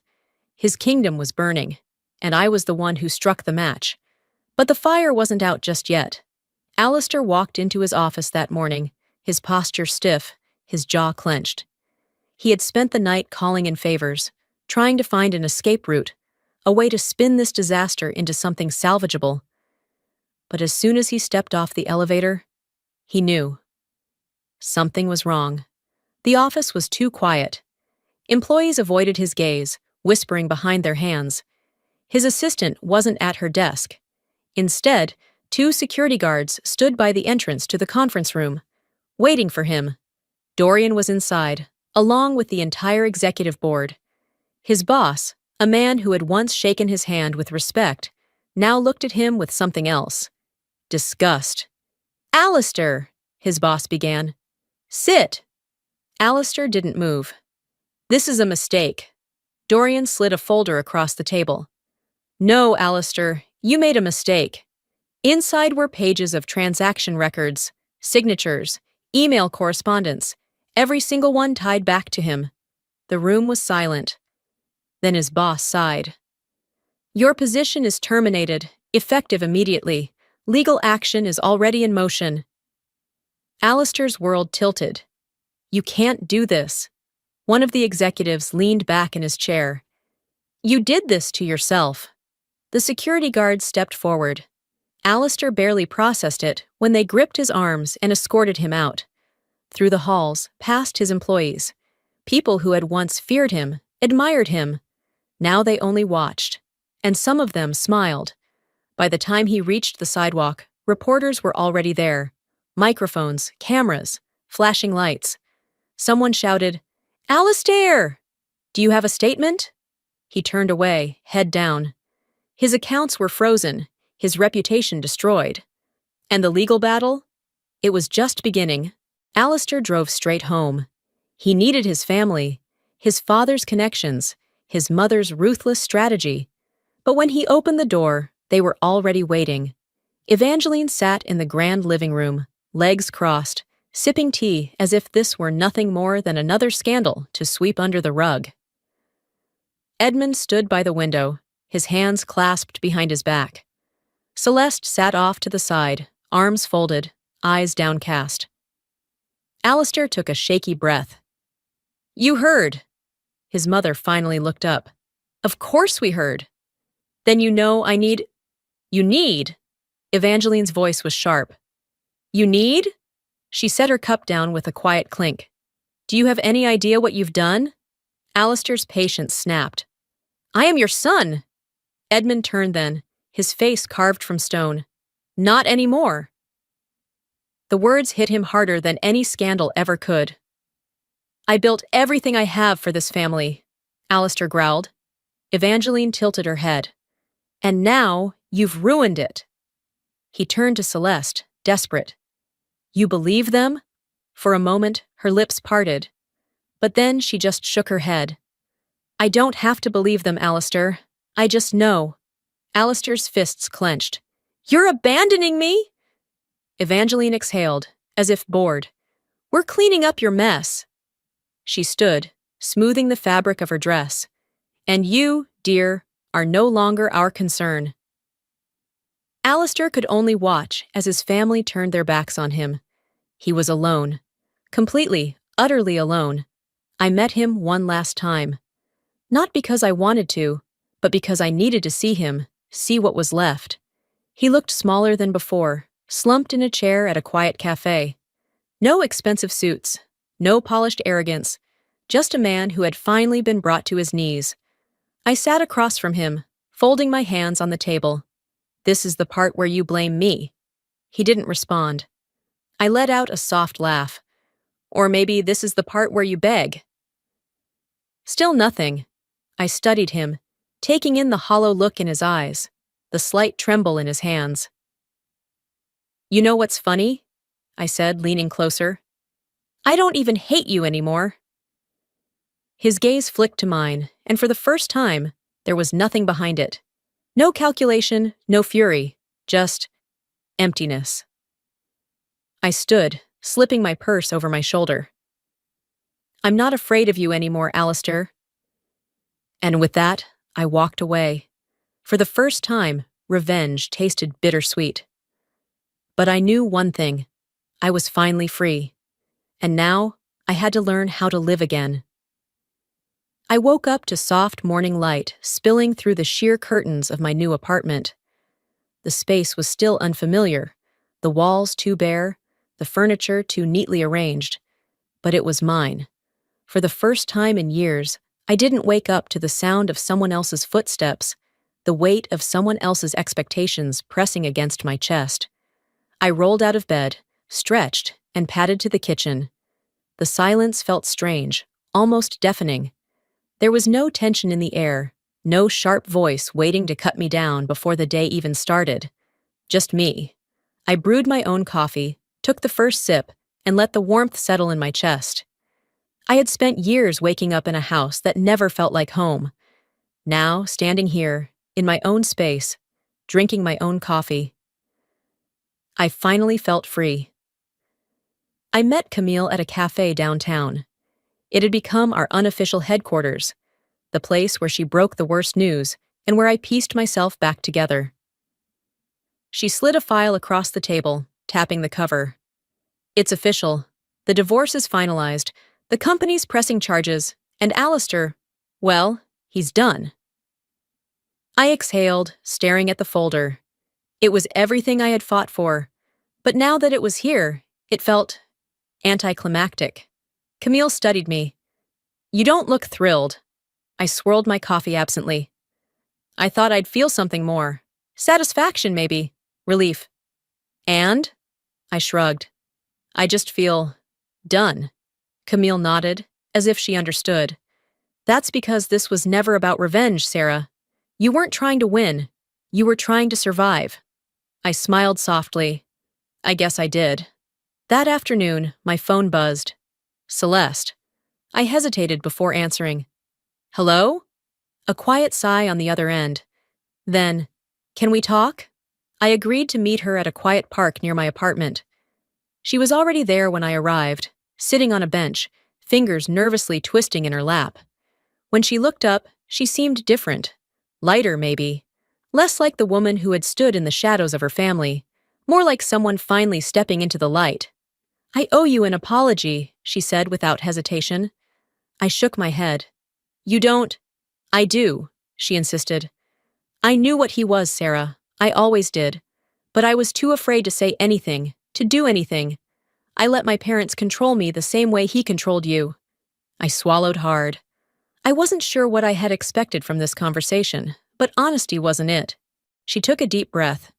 When you stood up to him, it changed things for me. You made me realize I don't have to be part of that family's lies anymore. Something inside me softened. I had spent so long thinking I was alone in my pain. But maybe I wasn't the only one who had been trapped. I reached over, squeezing her hand. Then don't be. She gave me a small, grateful smile. I won't. That evening, another message came in. Dorian. Dorian. I heard you were looking for a fresh start. If you're interested, there's a position at my firm. No pressure, just think about it. I stared at the screen, my heart pounding. A fresh start. Not just escaping something toxic, but building something new. I typed back 2 words. Me. I'm in. Then I stepped out onto my balcony, breathing in the city air. For years, I had spent every waking moment just trying to survive. But now, for the first time, I was finally living. Life has a way of teaching us lessons in the most brutal, unforgiving ways. And if there's one thing I've learned through all of this, it's that survival isn't enough.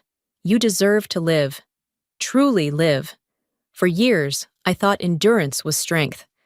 I believed that if I just held on long enough, things would change. That love meant sacrificing parts of myself until there was nothing left. But I was wrong. Strength isn't staying in a place where you are belittled, controlled, or manipulated. Strength is walking away, even when you're terrified of what comes next. Maybe you've been in a situation like mine.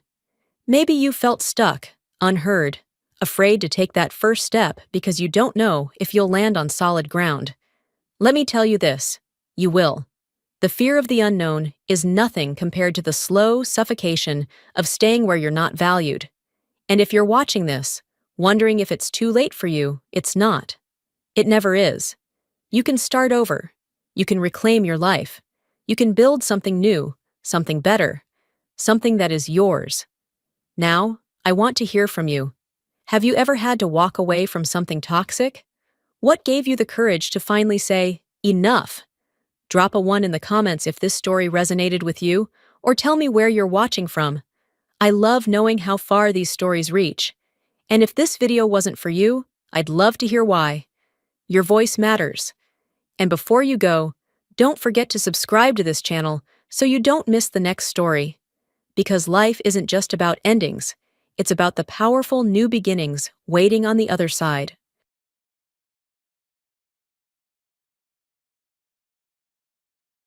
I'm Callista, and let me tell you something. Being underestimated is one thing, but being erased from your own success? That's a whole different level of betrayal. For years, I poured everything into building my family's company. Late nights, endless sacrifices, turning it from a struggling startup into a $60 million empire. But when the company finally took off, my sister called me useless and took everything I built. My own father backed her. They thought I would walk away quietly, but they forgot one thing. I was the reason Vaytech existed in the first place. The moment they turned their backs on me, I made a choice. If they wanted to push me out, they would have to watch me take everything back. I stared at the screen in disbelief, my fingers frozen above my keyboard as the words coming from my sister's lips echoed in my ears. The sleek, polished conference backdrop framed Sienna perfectly.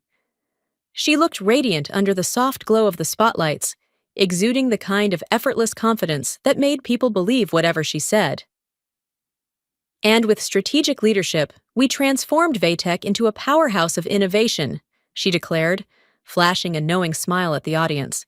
When I took over key initiatives, we were struggling to compete. Now, we're not just surviving, we're leading. My stomach turned. We. I had spent a decade building this company from the ground up. I had written the algorithms that powered our software, closed the early deals, stayed up endless nights refining our systems while she was off chasing a corporate career. But today, in front of millions, she had erased me from my own legacy. Next to her, Magnus, our father and the founder of Vaytech, sat with an approving nod, his hands folded in his lap as if to say, "She's right. This is the truth. The truth." That word used to mean something in our family. It used to mean something to him. The room around me blurred as the audience applauded. News outlets were already running the headline, "Sienna Rourke, the visionary behind Vatek's rise. I clenched my fists, not a single mention of my name. Minutes later, my phone buzzed. Rebecca Holloway's voice came through the speaker, laced with frustration. "Tell me you saw that." I exhaled sharply. "Oh, I saw it. She just took credit for everything. And your father, he just let her." I pinched the bridge of my nose. "I know." Rebecca hesitated, lowering her voice. "You have to respond. If you don't—" "I need to think," I cut her off, my voice sharper than intended. "I can't react emotionally." There was a pause, then a sigh. "Fine, but don't wait too long. The longer this stands, the more people believe it." I ended the call and checked my messages. Lucas, Vatek's CFO, had sent a short but urgent text. "You need to get ahead of this, before it's too late." My jaw tightened as I scrolled down to Magnus's contact. My thumb hovered over the call button. I pressed it. It rang. Once, twice, 3 times. Voicemail. I set the phone down, the weight in my chest pressing heavier. He wasn't just ignoring the situation. He was ignoring me. That evening, I walked into the restaurant feeling like an outsider in my own family. The dim golden lighting reflected off polished mahogany tables, the clink of silverware, and low murmurs of conversation filling the air. At the head of the table, Magnus sat beside Sienna, a proud expression on his face. Lorraine, our mother, adjusted the napkin in her lap, glancing at me with quiet concern. Sienna smirked as I took my seat. "Glad you could make it," she said smoothly, sipping her wine. I forced a polite smile. "Wouldn't miss it." The waiter poured a fresh round of drinks, and for a moment, the conversation floated around market trends, investments, upcoming expansions. Business as usual, but I wasn't here for small talk. I turned to Sienna. "I saw your interview today." She tilted her head. "Oh? What did you think?" I met her gaze. "I think you left something out." She barely blinked. "Did I?" "Yes." I set my glass down. "You forgot to mention the part where I built the software, where I negotiated the first contracts, where I worked 14-hour days to turn Vatek into what it is." Sienna let out a soft chuckle. "Callista, come on. Everyone knows you're brilliant. But leadership isn't just about tech. It's about vision, strategy. People need a face they can trust." My fingers curled into my palm. "And you think that's you?" She shrugged, feigning innocence. "I didn't say that. But, well, perception is everything." Magnus cleared his throat, placing a hand on my mother's arm as if to silence any further protest. "Let's not make this dinner about business," he said lightly, though his tone left no room for debate. I turned to him, searching for something, anything that resembled support. "Dad, you know what I did for this company." His expression didn't change. "Sienna's doing a great job, that's what matters." The words knocked the air from my lungs. That's what matters. Not fairness, not truth, not the decade of sacrifice I had poured into Vatek. Sienna leaned back, satisfied.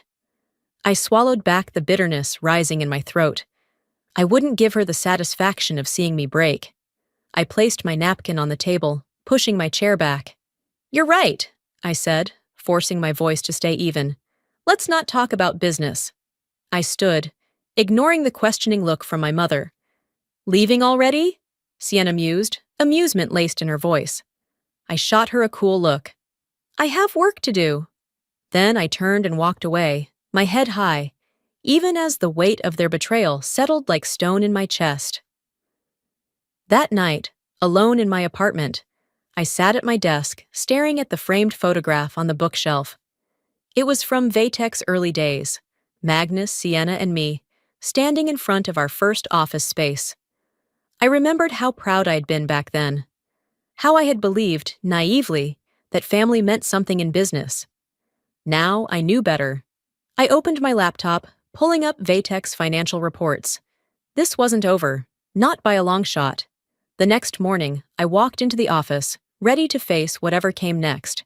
The weight of last night's dinner still sat heavy on my chest, but I refused to let it slow me down. The sleek, glass-paneled lobby of Vaytech hummed with activity. Employees bustled past, their conversations hushed, eyes flicking in my direction before quickly looking away. Something was off. I stepped toward the elevator, gripping my coffee cup a little tighter. My instincts had been sharpened over the years, and right now they were screaming at me that something was wrong. Before I could press the button, Rebecca appeared, her expression tense. "Callista!" One look at her face, and my stomach clenched. "There's an emergency board meeting happening right now." She hesitated before adding, "Without you." My grip tightened on the cup. "What?" She lowered her voice. "Sienna called it. No one told you?" No one had told me anything.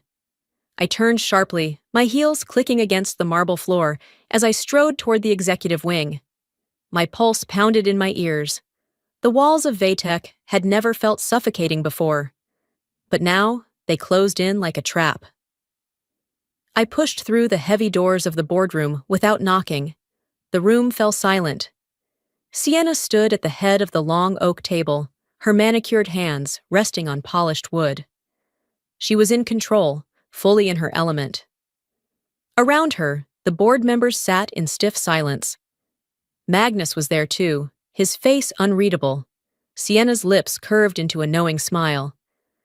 "Callista, I was just about to call you in."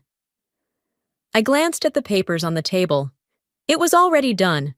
Whatever they had decided, whatever power move she had made, was already sealed in ink. I folded my arms, forcing my voice to stay even. "What's going on?" Sienna tilted her head. "Vaytech has grown beyond its startup phase. We need a leader who understands business strategy at the highest level, someone with real corporate expertise." My pulse spiked. "And you think that's you?" Nathan Pierce, one of the board members, and apparently a man now fully in Sienna's pocket, cleared his throat. "The board has already voted, Callista. You're being transitioned out of leadership." The air left my lungs. I turned to my father. "Dad?" Magnus exhaled slowly, looking away. "Maybe this is for the best, Callista." There it was. The final blow. I had spent years building this company. I had sacrificed everything, my time, my relationships, my sanity, to bring Vaytech to where it was. And now, with a few well-timed moves, Sienna had taken it all. I forced myself to straighten. I wouldn't let them see me break. What exactly is my position now? Sienna leaned back, her voice dripping with feigned sympathy. "You can stay on as a senior consultant. Your technical skills are still valuable, just not in leadership." My nails dug into my palm. Not in leadership. The humiliation settled deep. It wasn't just about the title. It was about being erased. Again. I glanced around the table. Some of them looked uncomfortable. Others, like Nathan, were smug. But no one spoke for me. Fine. I turned on my heel and walked out without another word. Back in my office, I closed the door behind me, breathing heavily. Rebecca and Lucas entered a moment later. Their eyes were filled with concern. Lucas was the first to speak. "Are you okay?" I wasn't. But I wouldn't say that. I let out a slow breath. "Pack up my things." Rebecca's eyes widened. "Callista, you don't have to—" "I'm not giving Sienna the satisfaction of dragging this out." They hesitated, then nodded. As I gathered the last of my personal belongings, I turned one final time to look at the view from my office window. Seattle's skyline stretched out before me, the city alive and thriving. They thought they had won. They thought I was finished. But as I gripped the steering wheel of my car, my mind was already racing. If they thought I was done, they were dead wrong. The invitation arrived that evening, a heavy, cream-colored envelope embossed with gold lettering. It was for Magnus's 70th birthday, a lavish event hosted at one of Seattle's most exclusive hotels. And of course, it was orchestrated by none other than Sienna. Rebecca leaned against my kitchen counter, skimming the details with a scoff. "You know exactly what this is." I tossed the envelope onto the table. "Yeah, a spectacle." "She's setting you up." Rebecca warned. "This isn't about Magnus. It's about making you irrelevant in front of every important person in the city." I knew she was right. Skipping it would be easy, but walking away would be giving her exactly what she wanted, and I refused to do that. I picked up the invitation again, running my fingers over the embossed seal. "I'm going!" Rebecca exhaled in frustration. "Callista!" "I won't cause a scene, but I won't let her erase me either." She shook her head, muttering, "I hope you know what you're doing." I didn't, but I'd figure it out. The ballroom shimmered with chandeliers, the air thick with expensive perfume and hushed conversations. Waiters in crisp black suits weaved through the crowd, carrying trays of champagne. Sienna was at the center of it all, laughing effortlessly, basking in the attention. Magnus stood beside her, surrounded by business executives and industry leaders. The room was filled with the kind of people who shaped companies with a handshake, who decided fates over a glass of bourbon. The moment I stepped inside, the whispers began. I walked through the crowd, chin high, shoulders squared, refusing to acknowledge the stolen glances and speculative murmurs. Sienna spotted me, her eyes lighting up with something I couldn't quite place. Anticipation, amusement, maybe both. She made her way over, her wine glass poised elegantly between her fingers. "Glad you could make it," she said, her voice syrupy sweet. "I wouldn't miss Dad's big night," I replied smoothly. She smiled, but there was no warmth in it. "Good, because tonight's going to be memorable." I held her gaze. "I don't doubt it." She let out a soft chuckle, like she was in on some private joke. Then, with one last knowing glance, she disappeared back into the crowd. A knot twisted in my stomach. Something was about to happen. The clinking of a glass silenced the room. Sienna stood at the front of the ballroom, her expression radiant as she addressed the crowd. Magnus sat beside her, a glass of scotch in hand, watching with quiet approval. "Thank you all for being here tonight to celebrate our father," she began, her voice smooth, practiced. "Magnus Rourke is more than just a businessman. He's a visionary, a mentor, a leader." The room erupted in applause. I folded my arms, waiting.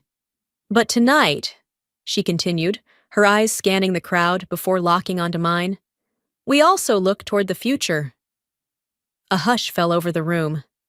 "As we celebrate Dad's legacy, I think it's time to share some exciting news about Vaytech."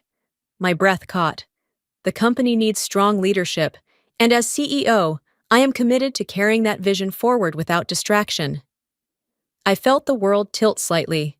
Sienna's gaze never left mine as she delivered the final blow. "Moving forward, I will be taking full executive control of Vaytech as its sole leader." Gasps rippled through the crowd. I stood frozen as the cameras flashed, catching every stunned reaction, every whisper exchanged between guests. This wasn't just an announcement. It was a statement, a carefully crafted public execution of my role in the company. Magnus remained silent, his approval clear in the way he raised his glass.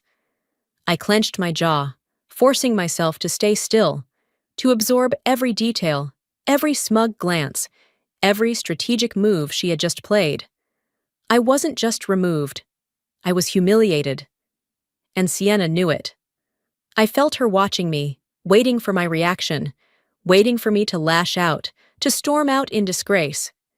Instead, I took a steady breath and walked forward. I reached Magnus's table, set a small wrapped gift in front of him, and leaned in close. "Happy birthday, Dad," I said quietly. "Hope you enjoy the empire you just handed to her." Then I turned and walked out. The murmurs swelled behind me, but I didn't look back, not once. I stepped into the cool night air, gripping my purse tightly as I made my way to my car. Sienna had won this round, but she wouldn't win the war. The first thing I did the next morning was dig into Vaytech's financial reports, and that's when I found it, the smoking gun. Sitting in my apartment, the soft hum of the city outside barely registered as my eyes scanned the files spread across my desk. My laptop screen glowed with spreadsheets, transaction logs, and legal documents that should have made sense, except they didn't. At first, I thought I was imagining it. Maybe I was reading too much into things, still raw from last night's humiliation.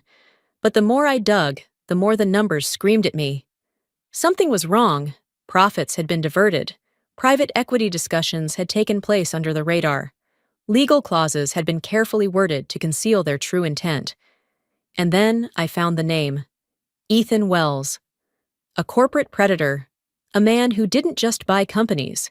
He gutted them, stripping them for every last profitable piece before discarding the remains. My stomach twisted. Sienna wasn't just consolidating power. She was preparing to sell Vaytech out from under me. Worse, Magnus was backing her. I needed answers, and I needed them now. I drove across the city to my parents' house, my hands gripping the steering wheel tighter with each mile. The betrayal was no longer just professional. It was personal. Lorraine answered the door, her face etched with worry the moment she saw me. "Callista," she said softly, "I was wondering when you'd come." I stepped inside, my pulse drumming in my ears. "How long have you known?" she sighed, shutting the door behind me. "Your father didn't want me to say anything," I scoffed. "Of course he didn't." We moved to the living room, where she perched on the edge of the couch, wringing her hands. "Magnus believes this is the best move for the company. He thinks Ethan Wells can take Vaytech to the next level." I let out a sharp laugh. "Ethan Wells doesn't take companies to the next level, Mom. He dismantles them." Lorraine flinched but didn't argue. I leaned forward, my voice tight. Did Dad even fight for me? Or did he just hand Sienna the keys and tell her to lock me out? She looked away, her silence answering the question. I sat back, exhaling slowly. "I can't let this happen." Lorraine's gaze snapped to mine. "Please don't make this a war, Callista. Your father believes he's doing the right thing." I shook my head. He's doing what's easy. There's a difference." Her lips pressed together, her eyes pleading. "You could start over, walk away from this and build something new." I stood. "This is mine. I already built it once, and I'll be damned if I let Sienna burn it to the ground." Lorraine didn't stop me as I left. She knew. There was no turning back now. That night, I met Lucas Carter in the shadowed corner of a quiet restaurant. He looked uneasy, glancing around as he slid into the booth across from me. "This isn't a good idea." I ignored his nerves. "The deal isn't finalized yet, is it?" He hesitated. "But it will be soon." "How soon?" "A matter of days." A sharp pang of urgency shot through me. Lucas lowered his voice. "Ethan Wells has been circling for months. Sienna's been playing the long game, making sure everything lines up perfectly before closing the sale." I clenched my jaw. "She's selling Vaytech like it's a used car." Lucas ran a hand through his hair. "I don't know what you're planning, Callista, but if you want to stop this, you need leverage. You need something bigger than just knowing the deal exists." I nodded. "Then I guess I'd better find it." I returned home just before midnight, exhaustion tugging at my limbs, but my mind refused to rest. I poured a drink, letting the ice clink against the glass as I stared out at the city skyline. I had spent years thinking of myself as an innovator, a builder, someone who created solutions. But tonight, I wasn't a builder. I was a strategist. Sienna thought she had outplayed me, that I would fold, pack up, and leave quietly. She didn't realize I wasn't the same woman she had blindsided in that boardroom. I pulled up my private files, records, patents, assets she didn't even know existed. My fingers hovered over my keyboard, a slow smirk curling at my lips. "You want to play dirty, Sienna?" I whispered. "Let's see who wins." I closed my laptop and picked up my phone. The first call would go to Nathan Pierce, the man Sienna thought she had in her pocket. Nathan hesitated when he answered, but I didn't give him a chance to speak first. "We need to talk, now." There was a long pause before he exhaled sharply. "Callista, this isn't a good time." I ignored that. "The conference room at the Oxford, 30 minutes. He started to protest, but I hung up before he could make an excuse. By the time I arrived at the hotel's private lounge, Nathan was already there, shifting nervously in his chair. He looked like a man who had a lot to lose. I sat down across from him, pulling a folder from my bag and sliding it across the table. "I assume you recognize these." His face paled as he glanced at the pages. Financial transactions, private communication logs, a web of bribes and promises, all leading back to Sienna. His fingers twitched as he pushed the folder away. "This doesn't prove anything." I leaned in. "Cut the act, Nathan. I know Sienna has been buying board members for months. The only thing I don't know is how much she paid you to betray me." He swallowed hard, but his eyes flickered with something close to guilt. "You can't win this," he muttered. "She's covered every angle. The board is already on her side." I gave him a slow, measured smile. "Then it's time to change the game." I didn't waste time. By the afternoon, I was standing outside Sienna's office, my fingers tapping against the manila folder I had brought with me. The assistant gave me a wary glance. "Ms. Rourke is in a meeting. I'll wait." The door opened moments later, and Sienna appeared, a satisfied smirk on her face. Until she saw me. "Let me guess," she drawled. "You're here to whine about your tragic downfall?" I stepped inside without being invited, dropping the file onto her desk. She barely glanced at it before crossing her arms. "And? You think this scares me?" I met her gaze without flinching. "If you keep pushing, I'll make sure the entire boardroom turns against you." Sienna laughed. "The board? Oh, Callista, the board loves me." "Only as long as they think you can protect them," I countered. "What happens when they realize you're the reason Vatek is on the verge of collapse?" For the first time, her smirk wavered. I didn't need her to react. Not yet. I had planted the seed of doubt, and that was enough. That evening, Magnus called. "Dinner, my place, now." I should have ignored him, but part of me still wanted to believe he had some decency left. When I arrived, Lorraine greeted me at the door, her face tight with unspoken worry. Magnus sat at the dining table, a glass of scotch in front of him. "You need to stop." I let out a breathless laugh. "That's why you called me here?" "I'm trying to keep this family together," he said. I stared at him, waiting for the punchline. "You don't get to say that. Not after what you did." He ran a hand down his face. "It's just business, Callista." The words snapped something inside me. "No," I said quietly, my voice like steel. "It's my life's work. It's my name, my legacy, my future. You handed everything to Sienna before I even had a chance to fight for it." Magnus sighed, rubbing his temple. "You're making this harder than it needs to be." I pushed my chair back, standing slowly. "Then I'll handle it like business.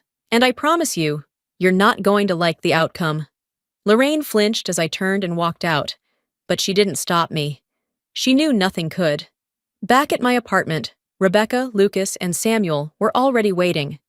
I placed my laptop on the table, flipping open the screen. "Sienna thinks she has this locked down." Lucas raised an eyebrow. "Does she?" I met his gaze, my lips curling into a knowing smile. "Not anymore." I took a breath, letting the moment settle. Tomorrow, we start tearing her empire apart. The first move was already in motion. I just had to watch it play out. I woke up to the sound of my phone vibrating aggressively against the nightstand. Rebecca's name flashed across the screen. "Turn on the news," she said the moment I answered, her voice tight with urgency. A cold sensation crept down my spine as I grabbed the remote and flipped to the business channel. My own face stared back at me from the screen, but the headline made my stomach turn. Disgraced former CEO, Callista Rourke's questionable leadership led to Vatek's instability. I sat up straighter, eyes scanning the ticker at the bottom of the screen. Internal sources say Callista Rourke failed to adapt to market trends, leading to stagnation in innovation. Employees question her management style. Was she ever really fit to lead? Every line hit like a hammer. I grabbed my phone and scrolled through the news feeds. It was everywhere. Articles, opinion pieces, tweets dissecting my failure. Every tech blog, every finance column. It was all the same. Sienna had done it. She had launched a full-blown smear campaign, feeding the media false narratives to bury me. I clenched my jaw, my blood simmering beneath my skin. Fine. She wanted a war? She'd get one. By noon, I had made my decision. I wasn't going to let Sienna control the story. If she wanted to drag my name through the mud, she was going to have to look me in the eye while she did it. I picked up my phone and dialed Lucas. "Where's Sienna right now?" "Speaking at the Northwest Tech Summit," he answered. "Panel discussion on leadership and corporate ethics." I almost laughed at the irony. "Get me a seat," I said. The conference room was packed. Industry elites, reporters, executives. All eyes were fixed on the stage where Sienna sat, poised and confident. I stood at the back, waiting. Sienna was mid-sentence when I made my move. When the panel opened for audience questions, I stepped forward.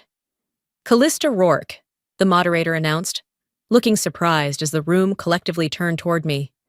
Sienna's expression faltered for just a second, before she forced her signature smirk. I took the mic, keeping my tone calm and steady. "Since my sister is talking about transparency, maybe she can explain why she manipulated the media with false narratives." The room tensed. Reporters sat up straighter, pens poised. Camera operators zoomed in. Sienna's fingers curled slightly on the armrest of her chair, but she didn't let the mask slip. "I'm not sure what you mean," she said smoothly. I held up my phone, where an article headline glowed from the screen. "Multiple sources," I said, arching a brow. "Care to name them? Or do they only exist in your PR team's imagination?" A few murmurs spread through the audience. Sienna's jaw tensed. "I don't control the media." "Don't you?" I tilted my head. "You do control Vaytek's communications team, don't you?" The tension in the room was electric. For the first time in this fight, Sienna wasn't controlling the narrative. The moment the panel ended, I followed her backstage. She stormed into the green room, slamming the door shut behind her. "What the hell was that?" I crossed my arms. "That was me reminding you that I'm not going anywhere." Her nostrils flared. "You just made a fool of yourself in front of the entire industry." "No," I said, stepping closer. "I made you look like a liar in front of the entire industry." She scoffed. "You can't win, Callista. No one cares about the truth. They care about the story that gets the most clicks. Then I'll give them a better story." Sienna's confidence wavered for half a second before she straightened her shoulders. "You should have stayed out of my way." "Or what?" I shot back. "You'll try to destroy me again?" The silence between us was razor-sharp. Security stepped in before things could escalate further, ushering us to separate exits. I didn't care. I had done what I came to do. That night, back in my office, I gathered my team. Rebecca, Lucas, Samuel, all of them ready for whatever came next. I placed a folder on the table. Inside were documents, proof of Sienna's backdoor deals, her manipulation tactics, her underhanded schemes. Lucas glanced at them, then up at me. "You're really going after her now, aren't you?" I met his gaze, my voice steady. "Now, let's make her regret ever underestimating me." And the first step? Taking away the one thing Sienna thought was untouchable. Vaytek's core software.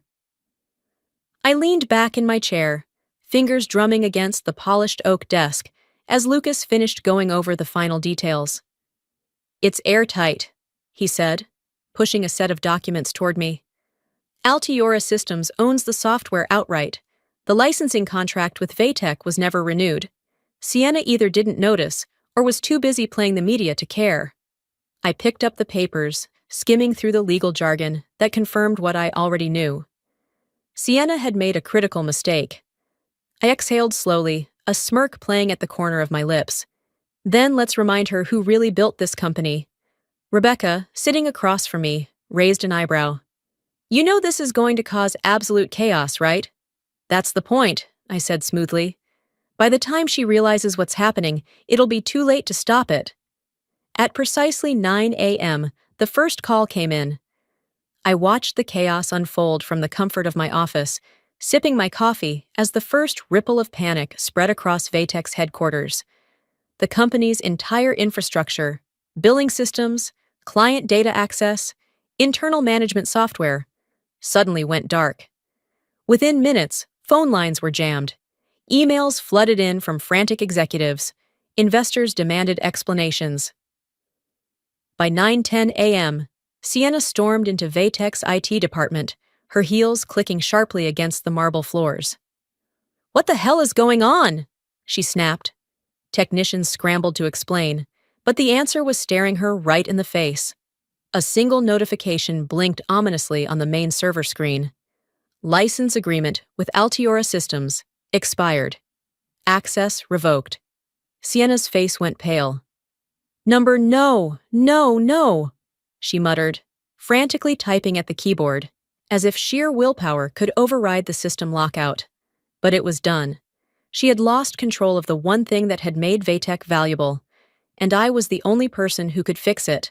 By noon, the boardroom was in a state of complete chaos. The emergency meeting had been called, and for once, Sienna wasn't in control. Board members argued, their voices overlapping. Magnus sat in the corner, silent, his hands clasped in front of him. Sienna stood at the center of it all, her confidence shaken for the first time. "We can fix this," she insisted, but the desperation in her voice was obvious. Nathan, the same man who had once dismissed me, turned to her sharply. "How? How do you fix this?" He gestured toward the report stacked in front of him. "Do you even realize what just happened? We've lost millions in revenue today alone." A heavy silence fell over the room. Then a board member spoke up. "Get Callista in here." Now I took my time. By the time I arrived at Vatex offices, the energy had shifted. No smug looks, no whispers. Just silence as I walked through the halls, my presence commanding attention in a way it never had before. When I entered the boardroom, all eyes turned to me. Sienna, standing at the head of the table, was barely holding it together. She squared her shoulders, trying to summon the arrogance she wore like armor. "If this is some kind of stunt..." I held up a hand, silencing her. "Let's not waste time," I said evenly. "You want my software? Then you'll meet my terms." A murmur ran through the board. Sienna scoffed, folding her arms. "You think you can just hold this company hostage?" "No," I said, tilting my head. "I know I can." Her expression darkened. Across the table, Magnus exhaled slowly, rubbing his temple. He looked at me, and for the first time in years, I saw something close to respect in his eyes. Sienna, however, was shaking with barely contained fury. "You think you can waltz in here and demand..." I leaned forward, my voice firm. "You have 24 hours to decide, or I walk away for good." The next morning, the choice would be clear. Vatex belonged to me, or it belonged to no one. I walked into the boardroom with steady steps, my heart hammering against my ribs, but my face unreadable. The room was tense, the air thick with uncertainty. Sienna was already there, pacing near the head of the table, her nails digging into her palm. Her confidence from days before had eroded into something fragile, something desperate. The board members sat stiffly, avoiding eye contact with her. Even Nathan Pierce, the man who once took her bribes without hesitation, sat with his arms folded, his expression stony. The numbers had spoken for themselves. Vatex was bleeding, clients were in a panic, investors were pulling out, and the stock had plummeted overnight. And the reason? Sienna. Her recklessness, her arrogance, her failure. I took my seat across from her, meeting her furious gaze with nothing but calm. The chairman cleared his throat. "We all know why we're here." His voice was heavy, his words deliberate. "This company is on the verge of collapse, and we need to make a decision, now." Sienna sat up straighter, forcing a smile. "We can recover from this. I have a plan." Nathan cut her off, his voice sharp. "A plan? You mean the same kind of plan that got us into this mess? He shook his head. We need leadership that knows what they're doing. Callista is the only one who can fix this. The words struck like a hammer. Sienna opened her mouth, but nothing came out. For the first time, she realized she had lost. I turned my gaze to Magnus. For once, he looked tired. The weight of his choices, his blind loyalty, the empire he had so carelessly handed over to Sienna, it all sat on his shoulders, dragging him down. The silence stretched between us. Then, finally, he sighed. I thought you were ready, he said, his voice quieter than I'd ever heard it. He didn't look at me. He looked at Sienna. But you weren't. You let your pride destroy everything. Sienna inhaled sharply, shaking her head in disbelief. Dad? I trusted you, Magnus continued, his tone edged with disappointment. And you failed. Tears welled in Sienna's eyes. No, you can't do this. His gaze hardened. I already have. He turned to the board, straightening his shoulders. Callista takes full control, effective immediately. The gavel came down. The decision was made. Sienna didn't move. She sat frozen, staring at nothing, as the world crumbled around her. I watched as the color drained from her face, her lips trembling. Then, suddenly, she shot up from her chair, her breath ragged. You ruined me! Before I could react, she lunged. Her nails scraped against my arm before security stepped in, grabbing her by the shoulders and pulling her back. She thrashed, her hair wild, her voice cracking as she screamed. This was supposed to be mine, she sobbed. I did everything right. I was supposed to win. Her wails echoed in the cold, sterile boardroom. No one moved. No one defended her, not even Magnus. Sienna collapsed to her knees, her cries raw, her shoulders shaking violently. And for the first time in my life, I didn't feel anger toward her. I just felt nothing. Magnus approached me as I gathered my things. His face had aged a decade overnight. His hands, once steady, now trembled at his sides. You were always the smarter one, he murmured. I should have seen it sooner.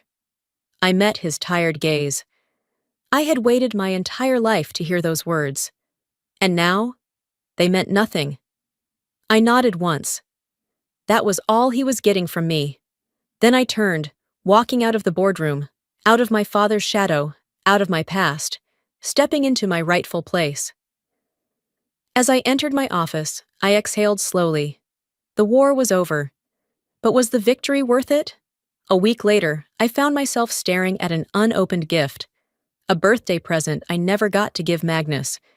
It sat on my desk, wrapped in silver paper, the ribbon slightly crushed from being tossed aside. I had bought it weeks ago, back when I still believed there was a chance, however small, that my father would see me, acknowledge me, maybe even be proud of me. But that moment never came. Now it was just another relic of the past. Vatek was finally stabilizing under my leadership. Employees walked the halls with cautious relief, knowing the chaos of Sienna's reign was over. The panic had subsided. Clients returned. The company's stock was already showing signs of recovery. Lucas leaned against the doorframe of my office, arms crossed. The numbers are looking solid. Investors are satisfied. Looks like you pulled off the impossible. Rebecca grinned. You saved the company, boss. You should be celebrating. I nodded, forcing a small smile. I should have felt victorious, but all I felt was exhaustion. I glanced back at the unopened gift. Winning didn't erase the loss. I visited my mother for the first time since the fallout. Lorraine opened the door slowly, as if she had been expecting me, but wasn't sure how to welcome me. Come in, she said softly. The house was quiet. No signs of Magnus. No lingering echoes of old arguments. He's retired, Lorraine said, answering my unspoken question. He barely leaves the house. I exhaled. And Sienna? She hesitated. Gone. She left Seattle. I don't know where. I wasn't surprised. Sienna had built her identity on being the face of success. Now that she had lost everything, She had nowhere to hide except in obscurity. Lorraine looked at me, her eyes filled with something deeper than sadness. "You proved them all wrong," she said. "But was it worth it?" I didn't answer, because I wasn't sure myself. The email came the next morning. Subject: Invitation to speak. Brentwood Business School, Sienna's alma mater. They wanted me to deliver a keynote speech at their upcoming graduation ceremony. The topic? The power of underestimated leaders. I leaned back in my chair, reading the words again. It was poetic in a way. I accepted, not out of spite, not to rub it in, but because success was the only closure I needed. The skyline stretched before me, the city bathed in golden morning light. I stood at the window of my new office, watching the world move forward. For the first time in years, I felt something close to peace. I thought back to the girl I used to be, the one who spent nights coding in a tiny apartment, building something no one believed in. I closed my eyes, whispering to the ghost of my past self. We made it! Then I turned away from the past, stepping into the future. Success isn't about proving people wrong. It's about proving yourself right. For years, I let others define my worth. I let my father's favoritism, my sister's betrayals, and the doubts of those around me chip away at what I knew I was capable of. But here's the truth. No one is coming to hand you the life you deserve. You have to take it. You have to fight for it. This story wasn't just about business. It was about standing your ground when the world tells you to step aside. It was about resilience, about refusing to let anyone erase your contributions, and about knowing your own value, whether or not anyone else sees it. So let me ask you, have you ever been underestimated? Have you ever had someone tell you that you weren't good enough, smart enough, or strong enough? How did you respond? Because in the end, it's not about what they say, it's about what you do next. If this story resonated with you, if it struck a chord, let me know. Drop a 1 in the comments, or tell me where you're watching from. And if you've ever had to fight for what's yours, I want to hear your story. Let's connect, share, and lift each other up. And of course, if you want more stories like this, real, raw, and powerful, hit that subscribe button. Your journey isn't over, and neither is ours. Let's keep going.